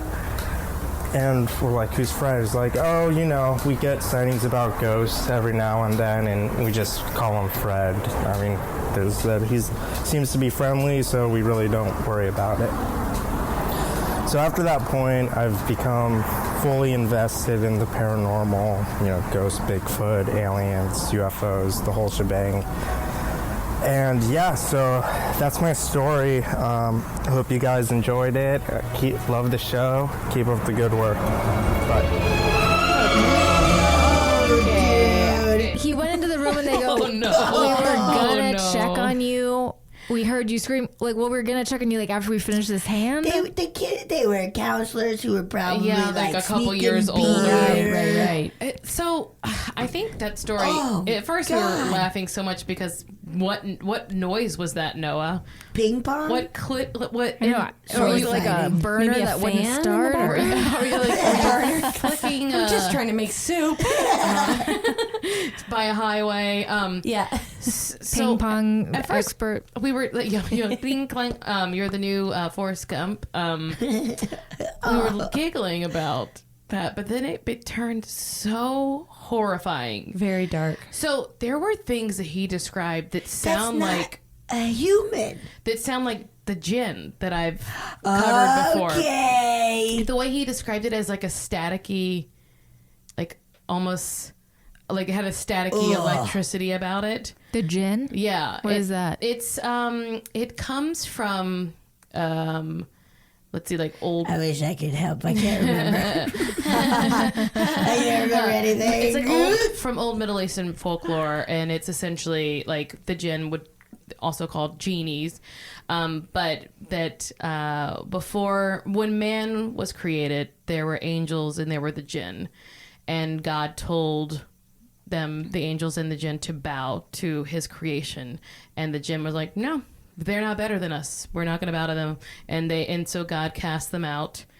And cast them into, I guess, whatever the underworld is. You're tracking this. It sounds like demons, right? Hades. So they were cast out, and they underworld, spend dude. their time, some of them, hell yeah, River Styx, trying to prove to God that we are bad, that like we are, that humans are corrupt and evil in our hearts. So they do weird shit to us sometimes, and they can. But they've been described as like like looking like a smokeless fire, or like that's such an awful description, or like complete blackness. And like sometimes people think that shadow people are these things, so it's just like a explanation of what else it could be. I would. Okay, what would? Whoa. It was such an intense story. That fucked me up. Well, what would you, if you're working at a camp and it's known that there's a ghost named Fred, you wouldn't want to tell the kids, right? Because that would fucking make them freak out? Yeah. Or is it fun? I feel like it would be fun if I were a counselor. I'd be like, this is going to be really funny. I feel first night, I'd be like, everybody get around the fire. I got a story. Yeah, that seems like what you would do. Plus, then they'd all be thirsty to see the ghost, and he wouldn't show up. Yeah, right. Show up. You desperate. But wait, what were the details? It was something grabbed his hand, and he thought it was his flashlight. At first, like a warm thing squeezed his hand. Okay. Oh, and then his foot. I can't. It was. I don't know, man. It was a lot. I don't know. I was just shocked too by how. I mean, when I have thought something was in my room, like I've had those times where I woke up and I must have been between sleep and awake, but I was just certain that something was in my room or like right outside the door. I lie in bed so still, like unless it's gonna come grab me, I'm not moving a centimeter. I can't believe he got up and checked the other bus. And that it was still there the whole time. That's what I mean. Is like that feels very like you're dreaming or something. You know, like Also, do keep in mind that he said his friend was about 6 feet tall, so they weren't young kids, and that is the one reason why I don't believe. But he said 4th grade. Oh, he said 4th, and then he said 6 feet, and he was very tall. Oh wow. There was a girl in elementary school named Robin who was like 6 feet tall. Yeah, and she would get on the basketball team and they would just throw it to her and she would just, because like the rim was 8 feet and Robin's she would just a cheater. Fucking dunk it the whole time. Also, I feel like whoever told them that Fred was a friendly ghost is a fucking asshole. Yeah, I mean, the whole thing and the fact that I feel like when he was like, when he said that there was another kid who experienced something the same night or the next night, and he was like, okay, well, we must have a ghost on our hands. I'd be like, no, I think you have a human doing this on your hands. Like, I feel like if someone experienced the same thing the next night, I would think. I just think it's also bizarre to tell the kid not to tell. It's very strange. That does not strike me. That as... is the thing too that I thought of immediately. Like if an adult ever tells someone who's not an adult not to tell anything, then it's unless it is a surprise party for your mom, like. But even then, don't be like, don't tell your mom I touched you because we're having a surprise party. No, for yeah, her, I think if an adult ever tells a child, don't tell someone something, that's a sure sign. It's time to tell somebody. Bad. Yeah, I think so too. What made that story so scary is because it had all those elements to it that felt like, was it a pervert like he said? Could it have been a creep? Yeah. I think it was a shadow ghost. Me too. Camp or like haunting the camp forever. And I think the counselors were like pretty much teenagers who were smoking weed and like, I don't want these kids to panic. Also, so don't say anything. Well, yeah, they were dumb. But you said when he said it was very hot, you're like, that's the damn devil. Thank you. That's the damn devil. It's the damn devil. That's the damn devil. Guys, I didn't think it was going to be this scary. It's very scary. That is disturbing. Yeah. I'm not scared. My brain is scrambled. I feel great. Yeah, actually, guys, I feel really good. We'll go out. Wait, did you want my update or no? Oh my God, you got an update? Yeah. Oh my God. Yeah. I thought you said you didn't. I don't know. No, I never said that. Oh my God. A ghost must have said that. Oh, because I didn't say that. Aaron, what's your update? Okay, you tell me if this was paranormal because I'm not sure. I went up to Ojai recently and I stayed in an Airbnb, not an old haunted one. It's definitely was made to be an Airbnb. Okay, so it's pretty new. And I was staying there alone, and I went to bed, and I remember I was vividly having a dream. It was like, and whatever my dream was had nothing to do with how I woke up. And so in the dream, I was just like, I was really annoyed with somebody. And I remember like, I kept trying to explain to them like what it was that was annoying me. But I suddenly had this rage pour through my body that didn't have anything to do with the situation in the dream. And I woke up, I've never had this happen. I've woken up like thinking there was like my arm will fall asleep or something, and you feel it, you think it's or just gone. something physical. I've had a huge weight on my body that I've woken up to a few times. But this was, I woke up and I was kicking with both my legs, punching with both my arms as hard as I could. I had knocked the whole bedspread off the bed. I was like, whoa. My whole body was like fighting something huge. Oh my God. And it had nothing to do with the dream, which is where I was like, what just happened? Like I woke up and I had to I got up and I walked around the whole place and like got water and like looked out the windows just to be like, am I in reality right now? Because I felt so weird. Oh. Is that weird? That is really, because you said it had nothing to do with what you were dreaming. I don't think so. Like the rage that filled me in the dream, I remember even thinking like, this doesn't make sense. Oh. Whoa, that's crazy. Yeah. Ooh. You think something was And trying... did you wake up with the, like, angry? I woke up physically fighting. My legs were like were both kicking at the same time. Like I was like convulsing in the bed, like as if I was trying to punch someone who was on top of me. And that's exactly what I felt when you were describing it, that something was holding you. That's what it felt, and that's what it felt like. I mean, I'd gotten the covers completely off. It was like 2 or 3 layers of covers. I got the spooky chills. That's scary. That was a ghost. I think something was trying to take you. Yeah. Oh my God.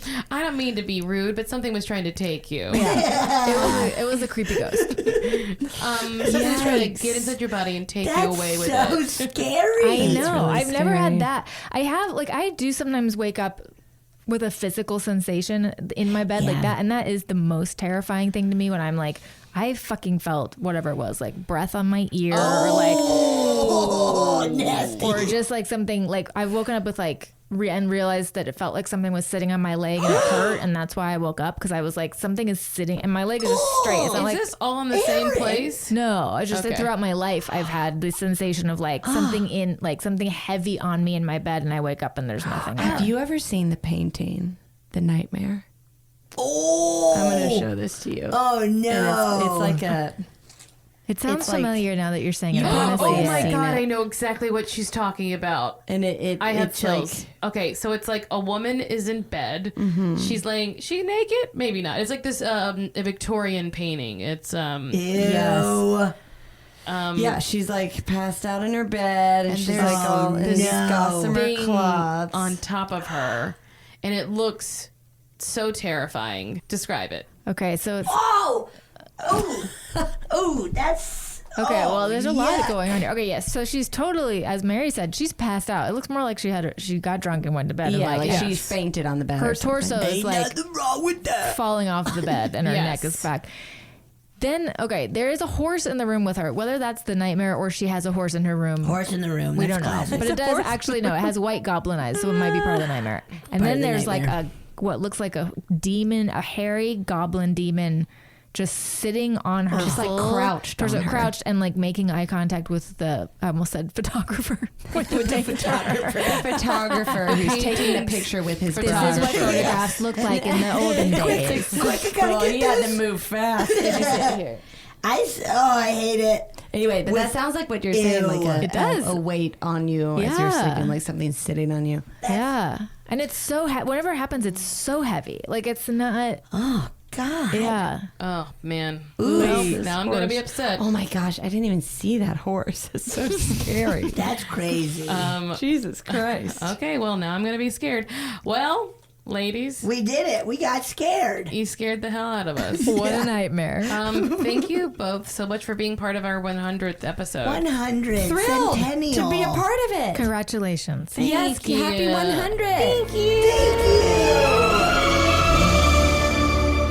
Can you believe it? That was so much fun. We did it. I can't believe you guys, that's a lot of scaries for you guys. So many scaries. My hair is now white because It's I got beautiful, scared. though. Thank you. And it's like 7 feet long. I love it. It's tied all around your feet. Don't trip. I'll probably trip. Thank you guys for listening to our 100th episode. We love you. Thank you so much. Thank you for submitting your stories. Keep it up because they're incredible. Yes. You've heard them. Keep them up. Keep them up. Send it to us at funnyfeelingpod@gmail.com. Yeah. Keep listening. It's that spooky time It's of the year. spooky time of year, which for me it's all the time. But like all the time. Yeah, tis the season Tis to the get season. scared. So tell your friends if they're like, I don't know what to listen to, but I want something spooky because it's the season. Tell them. Tell them. And hey, if you want to listen to any of our guests on their podcast Yeah, or see check what 'em they're out. working They're on, the best. check out our show notes. You'll have everyone's info there. Yeah. Thank you, guys. We did it. 100 more years. Dum, ba-da-dum, bum, bum, bum, bum, bum. Oh, yeah. thank you so much for listening to A Funny Feeling. If you have a paranormal experience that you would like to share, please send us a voice memo, or you can email us just a letter at funnyfeelingpod@gmail.com. I'm Marcy. I'm Betsy. And don't shit your pants!